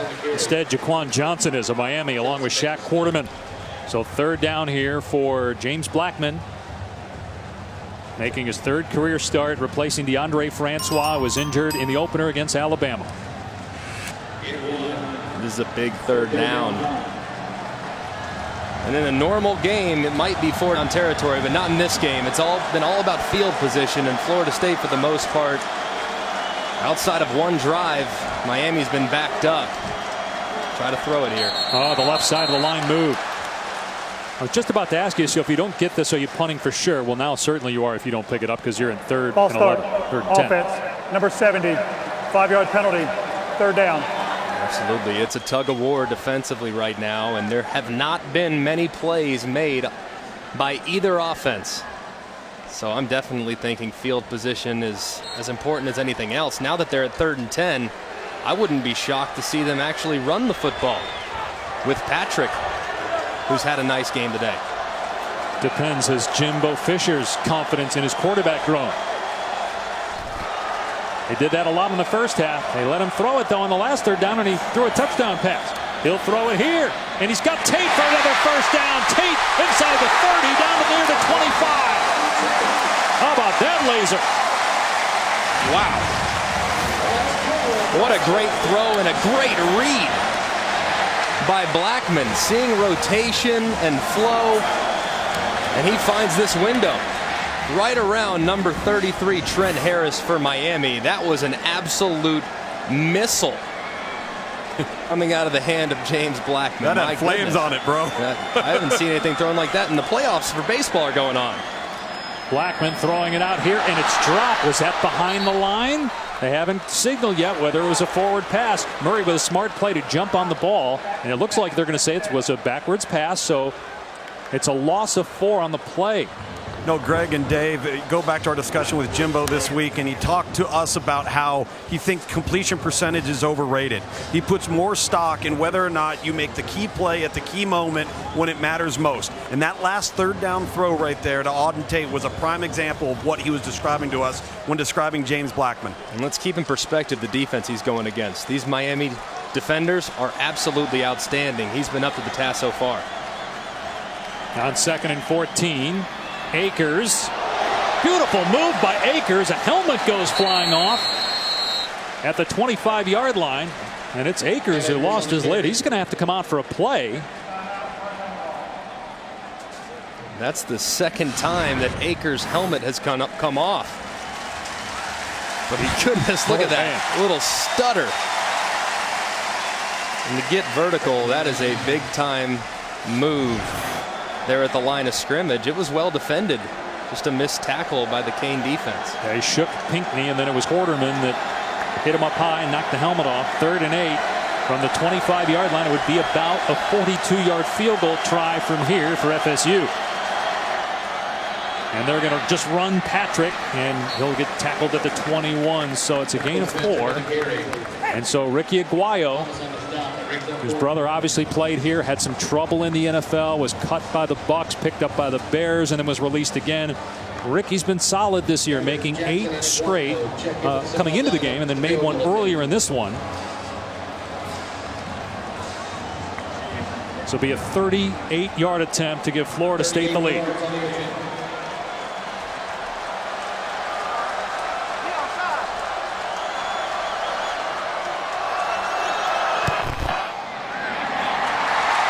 No problem for Aguayo.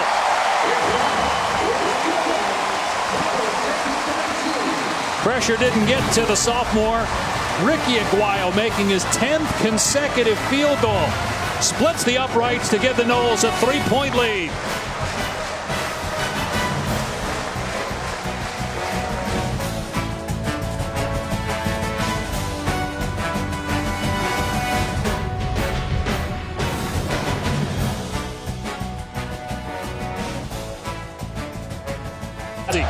Trying to knock off the unbeaten Canes.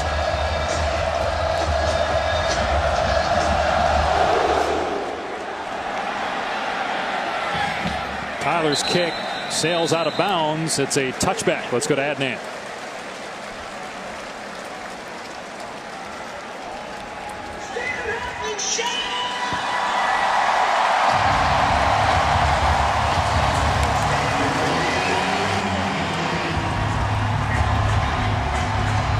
Now TCU carrying the torch right now for the Big 12 with Oklahoma losing.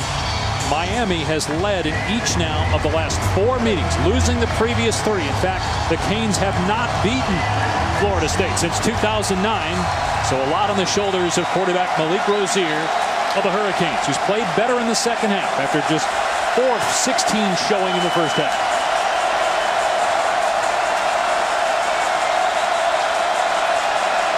From the Cane 25.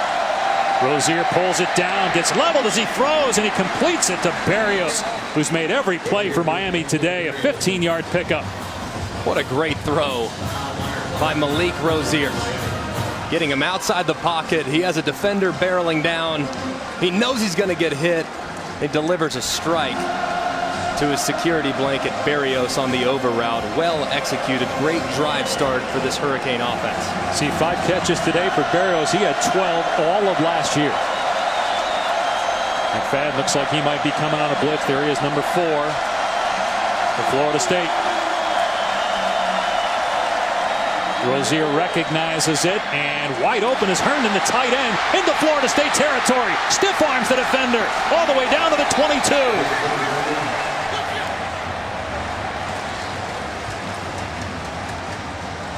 It's a great job by Malik Rozier again, recognizing the vacated space on the left-hand side as a result of the corner cap and finding big completion. 37 yards. Here's Herndon again, knocked down inside the 15-yard line. Remember last year, David Njoku was the go-to guy at the tight end position. He was a first-round draft pick of the Browns, and so Herndon has become a popular target on this drive and the season. 8 of 9 on that last play. This has been an incredible answer to this point by this Miami offense. 61 quick yards for Rozier through the air, 2nd and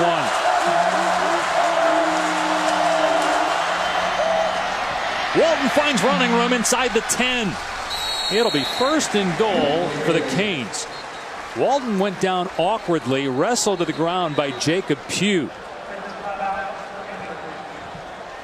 Walton battling an ankle injury, has not been 100% this year, but he's toughed it out. We saw him on special teams make a big tackle.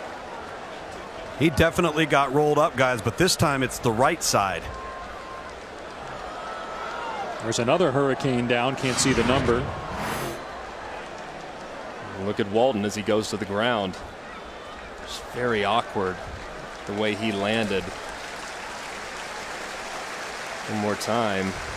See that right leg kind of roll under the defender Pugh. Glad to see he's okay. Certainly favoring that right leg, though, as he gets assistance being helped off the field. And then right guard Navon Donaldson, true freshman, was shaken up as well for Miami. Now coming up tonight following our game from College Station, the #1 team in the country will be on display. And boy, has Alabama looked incredible the last 2 weeks. Can the Tide do it again against Texas A&M? Remember, A&M, the only loss was against UCLA, a game they dominated for most of the game and just collapsed in the 4th quarter. But can they keep up with the Tide? It's going to be a tall order. We all remember Johnny Manziel's performance as a freshman in 2012. Nothing to this point of the season has made me think Kellen Mond resembles Johnny Manziel. So it's going to take a superhuman effort from the true freshman. So you got Homer in for the injured Walton. You got Corey Gaynor, a true freshman, in for Donaldson, who just left with an injury. First and goal for Miami at the Florida State 7. Canes looking to take the lead on this drive.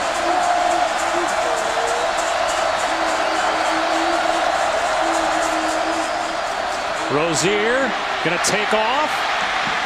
And he gets to the line of scrimmage and maybe a yard. He lost his helmet. How about this? He's going to have to come out for a play. You lose your quarterback unless you burn a timeout here.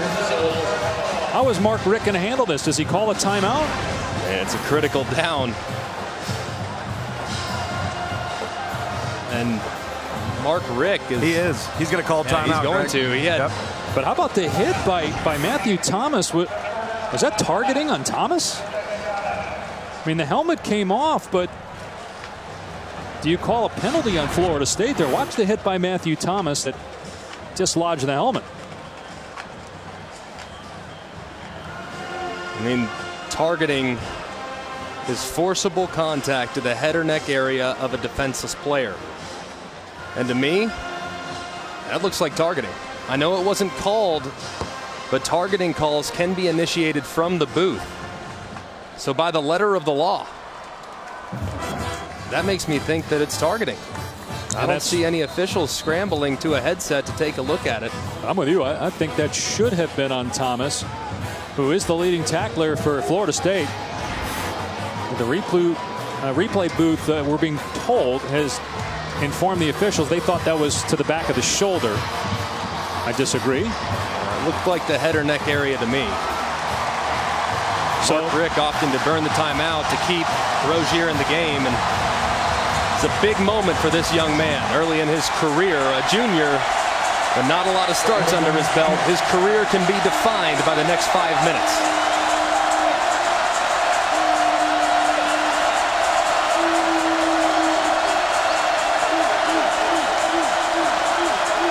Rozier to the air, lobs it, end zone. Berrios! He got it! Touchdown! Miami back in five. How about this kid? Braxton Berrios has made every play for the Hurricanes today. What a stud. Let's make sure he secures it, of course. Clearly in bounds, feet down, ball doesn't move. Touchdown, Canes. What an answer. After all the momentum seemed to have gone to the sideline of the Seminoles. Incredible stuff right there from Berrios and Rozier. Great touchdown. The previous play is on you. Well, they didn't review the targeting, which I thought they should have, and yet they're going to review what looked like, at least from our vantage point, a clear catch by Berrios. Remember, too, Florida State blocked an extra point in last year's game to win by 1. And he's got the ball. I think the fact that he chooses to roll over to secure the football is really what stands out here. What a remarkable job by Braxton Berrios. And Greg, how he set up the defender initially. Oh, man. Oh, man. But there wasn't a ton of room in the back, and he hesitated. Yep. Moved his feet and got it down in the back of the end zone. Yeah, this will be confirmed. After review, the ruling on the field is confirmed. Touchdown. 3.96 GPA in finance, entrepreneurship, and making big plays against Florida State. That's his greatest major right now. Semifinalist for the Campbell Trophy, the academic Heisman. He scored 5 touchdowns in 4 games. He had 2 touchdowns all of last year. The point after makes it a 4-point Miami game.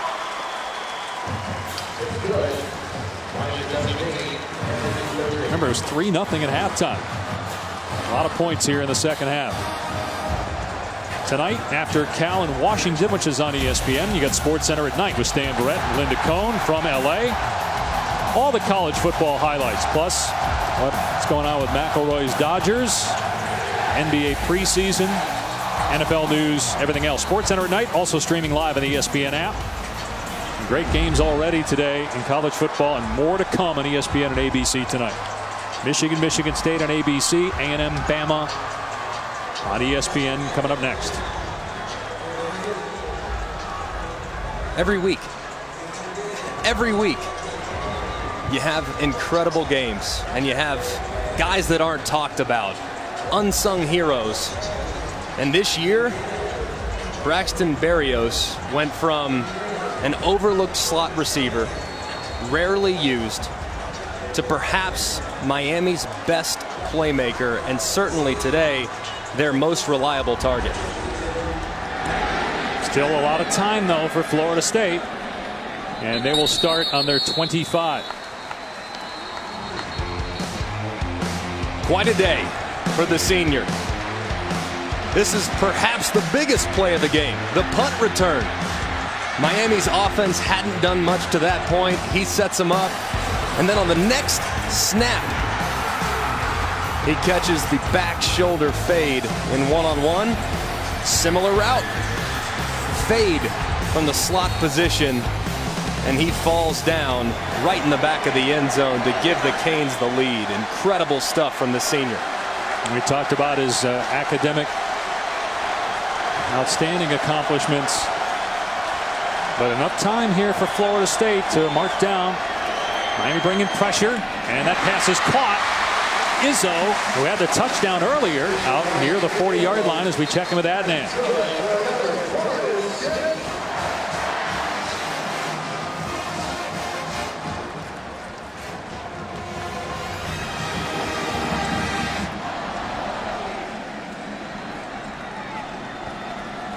Will Miami hold on, Adnan? Florida State with a good play to start this drive out to its 39-yard line.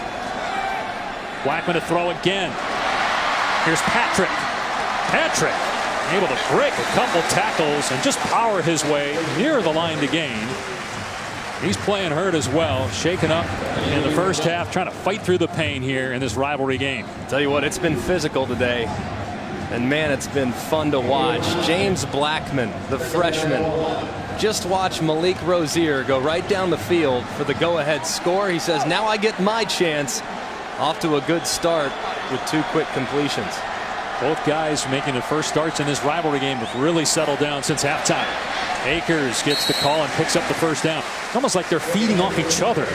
Both guys settling down when in the first half they really struggled to throw the football and just complete passes. Yeah, if you combine the two on the last couple drives, they're 11 of 12 between the two of them. I mean, they are really on fire, these two quarterbacks, trying to lead their team to victory. They're stretching out that neck of Rozier after he took that shot near the goal line. Blackman pumps, runs, and gets positive yardage. Smart decision. That's what Jimbo Fisher talking about with us yesterday. He's just grown by leaps and bounds in that regard. Yeah, we saw some mistakes earlier.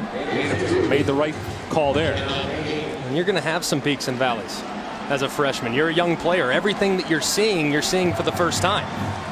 But it's how you respond to the negative plays and how you continue to ascend after the positive plays.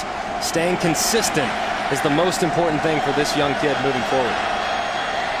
Only one incompletion in his last 3 possessions. Over the middle, it's pulled in by Auden Tate, making an appearance here in the 4th quarter. Tate battling a shoulder injury, he's made a couple of huge plays. This one goes for 15 yards as Tate's slow to get up.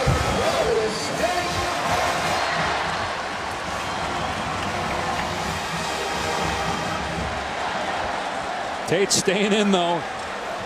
Left shoulder injury against NC State. Caught the game-winning touchdown last week and wants another one here with Florida State on the move. Inside 3 to play on the Miami 31-yard line. Blackman has to step up, wrapped up and sacked at the 37. Trent Harris takes him down. Pinkney had pressure initially for Miami. That is a big-time play by this Miami defense. This offense for Florida State was getting into a bit of a rhythm. And they pin their ears back and they get after the quarterback to set Florida State behind the sticks. It's a great job by this pass rush from Miami, but none of us should be surprised. They're one of the best in the business at affecting the quarterback. Official timeout. They're making Auden Tate leave the field. So that will not be charged to Florida State. Tate doesn't want to come out. Big time players don't put the game on the line. That could potentially be a big move by this officiating crew. I mean, Tate is their best playmaker offensively, and although he hasn't been used as much today, his size and his ability to make contested acrobatic catches makes him a massive weapon.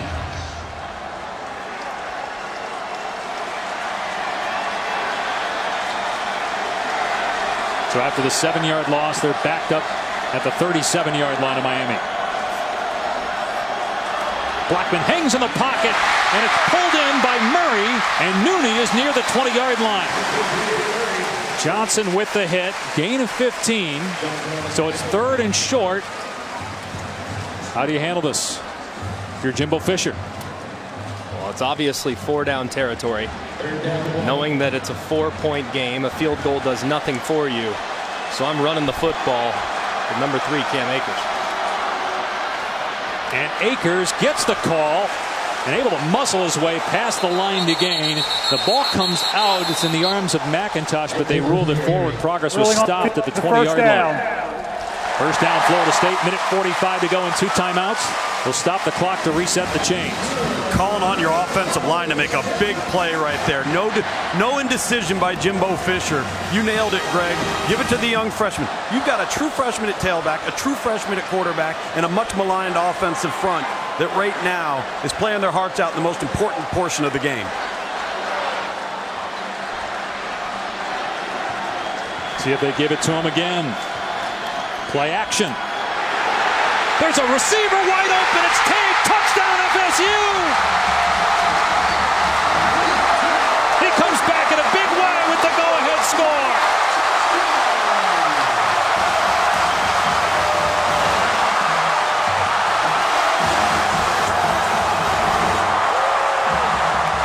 Maybe Miami thought he was still on the sideline.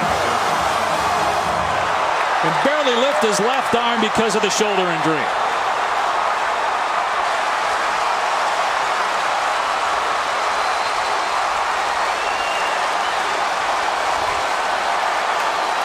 DeAndre Francois out for the season.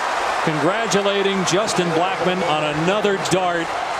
Auden Tate potentially back-to-back game-winning touchdowns. The point after makes it a 3-point game. A minute 24 to go. 2 timeouts left for the Kings.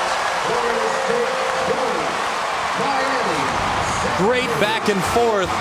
This time, Auden Tate just running to the corner, and you're going to see him sneak out into the flats coming off the motion.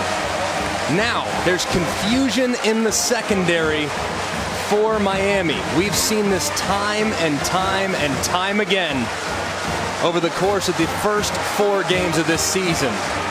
Inexperience in the back end for the Hurricanes comes back to get them there as they let the best wide receiver for Florida State run free for the go-ahead score. But how about this true freshman?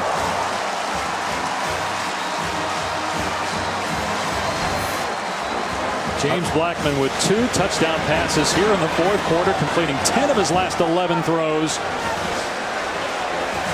Just when you think Miami's going to end that streak, losing 7 in a row, this Knowles drive down the field to take the lead. But again, enough time, and all they need is a field goal to tie.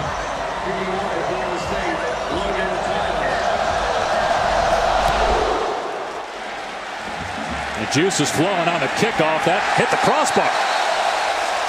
Let's go to the studio and Adnan.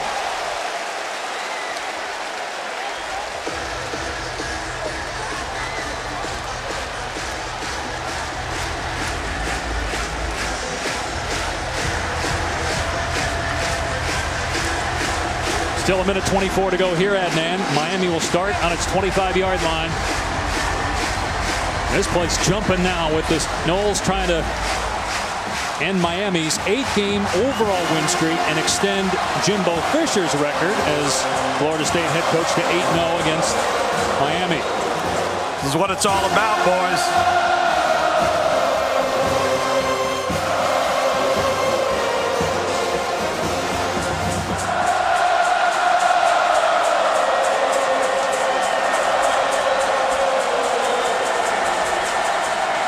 Rozier to throw on first down. His pass tipped by Sweat, incomplete. Josh Sweat at 6'5", hard to get it over him. He's had 2 knockdowns today.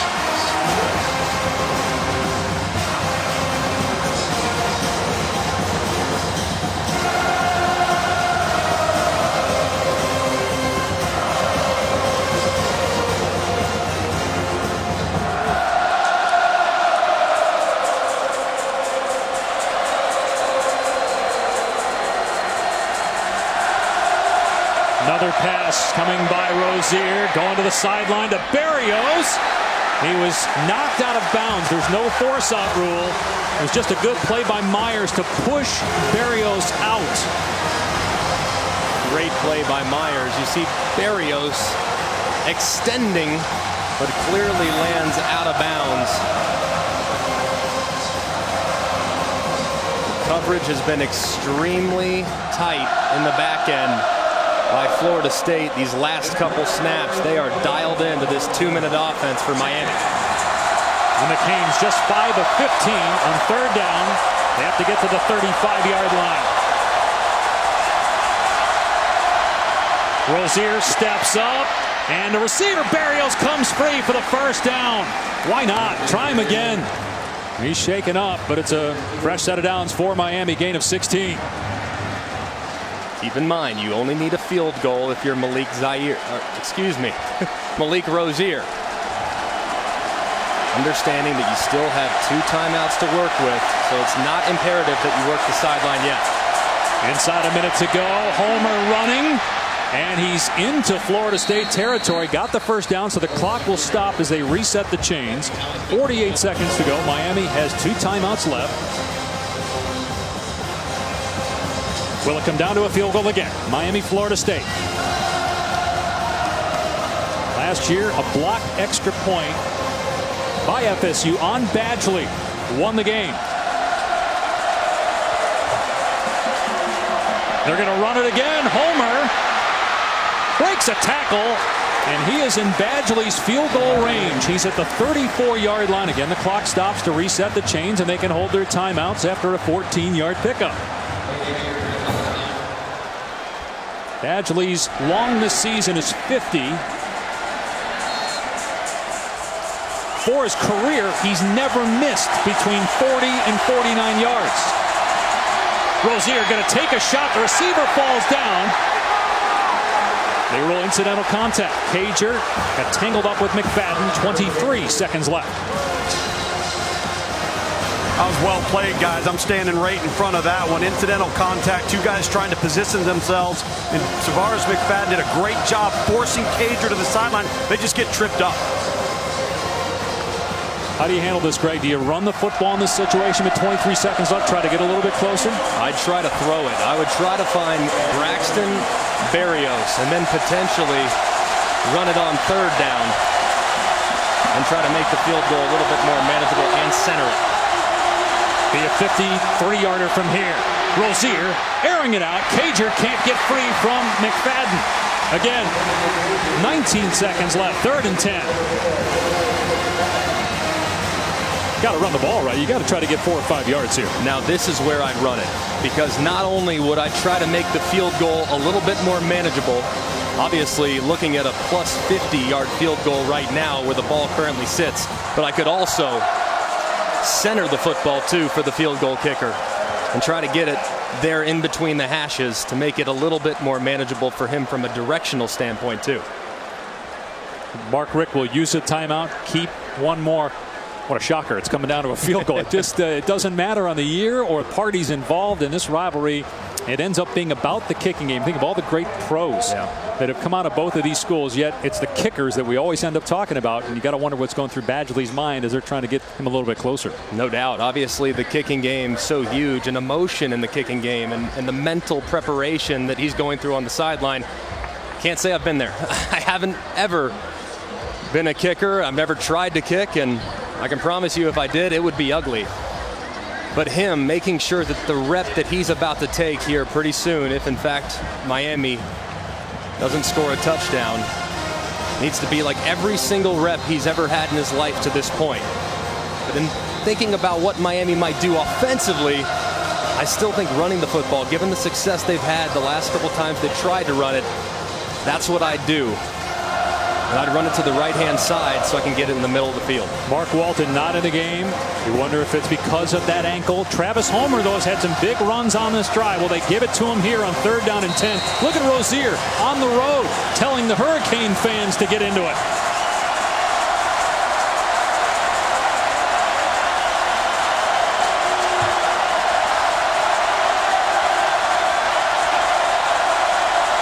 And he's going to throw it on 3rd and long.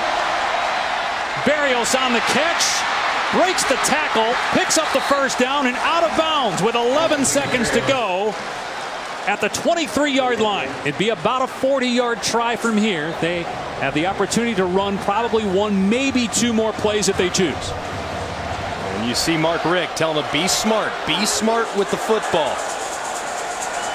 Got to take an end zone shot, right? Might as well take one. At this point? Absolutely. You're in field goal range. Absolutely can't get sacked, though. Ball's got to come out of your hands immediately. Although they do have that 1 timeout left. Rozier going to take a shot, and it is caught into the end zone. Touchdown, Miami! Darrell Langham with the grab. Canes in front. 6 seconds left. There is a penalty marker down at the 2-yard line.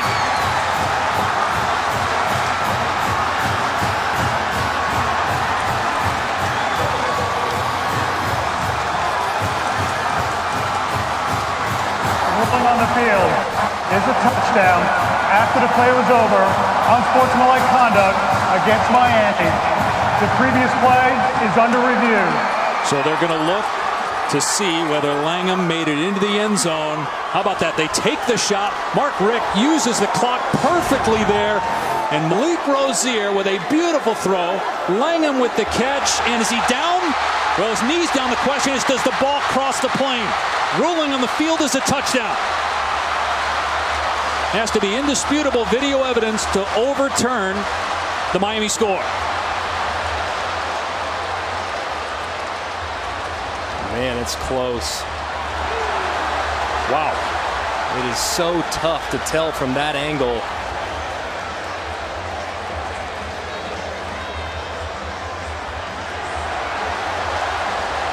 That's just too tough to tell, guys, from those angles. It's so difficult to tell. I don't know how you can overturn it based on the angles that we have. It's bang, bang, but where's the ball? Right there. That's a good angle. But the only thing is you can't see the stripe. Right. You can't see exactly where the goal line begins. You can see the pylon, and you also can't see his knee from that angle either. So you don't know exactly where it went down. You can assume, but it's really difficult to tell. And you can't assume. It has to be beyond all doubt to overturn the ruling of a touchdown. I think there's still doubt. But how about Malik Rozier and that throw? His 5th career start, trying to end a 7-game losing streak to Florida State, Miami's longest losing streak in the series, and trying to keep them undefeated.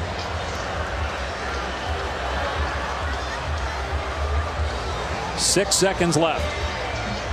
Just incredible poise by both quarterbacks here in the 4th quarter. These last few drives have been incredible.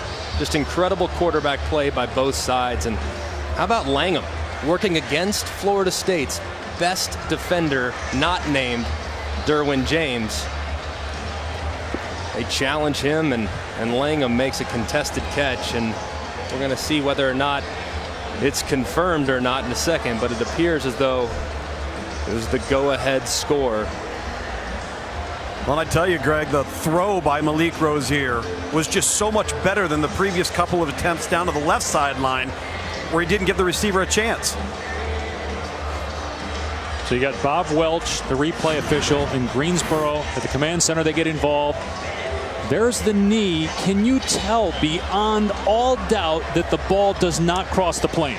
It's so difficult. I mean, it's so difficult to tell from that angle. I mean, if I had to guess, which we can't do, if I had to guess, it looks like he's short. But you can't guess in this situation because the ruling on the field is a touchdown. I could really see this one going either way. I really could. And usually when it takes this long, they're looking at something, or they see something that would lead me to think that they might be overturning this, trying to figure out the spot. But this is just so bang bang.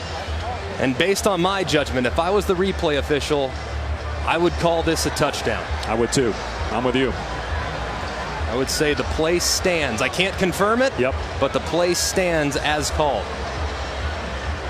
If it were overturned, that would put the ball on the 1. Miami would get to use its final timeout. And then they'd have a decision to make then. Try the field goal to tie it Then and you go really for the have win. a decision. Yeah. But I'm with you. I think if you're the replay official, Bob Welch, and you're in Greensboro at the command center looking at this, it's a touchdown. You can't overturn that. There's not enough video evidence to, beyond all doubt, say it's not a touchdown. After review, the ruling on the field stands. Touchdown. And there it is.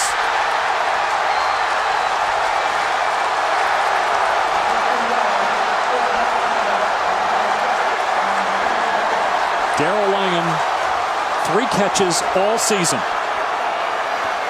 First time we've called his number today is the biggest play of the day. Miami 6 seconds away from ending the 7-game losing streak to Florida State. Badgley to make it a 4-point lead. He was thinking he was going to have to come out and try a long field goal. Instead, he's just out there for the extra point to make it a 4-point game.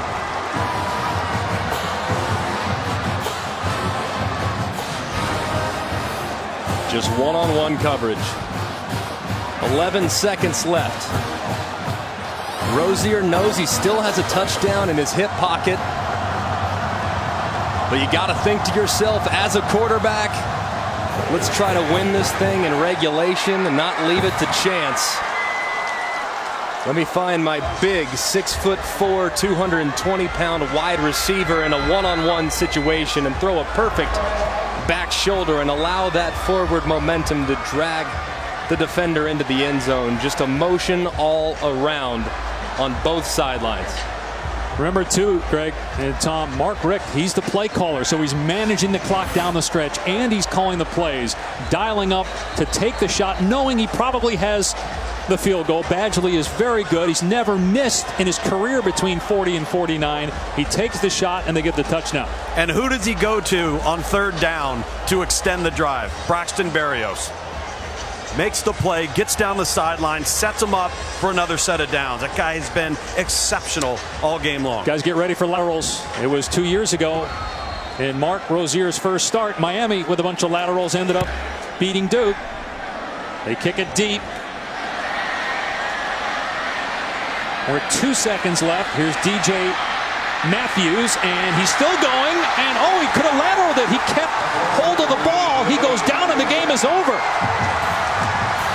Miami ends the streak.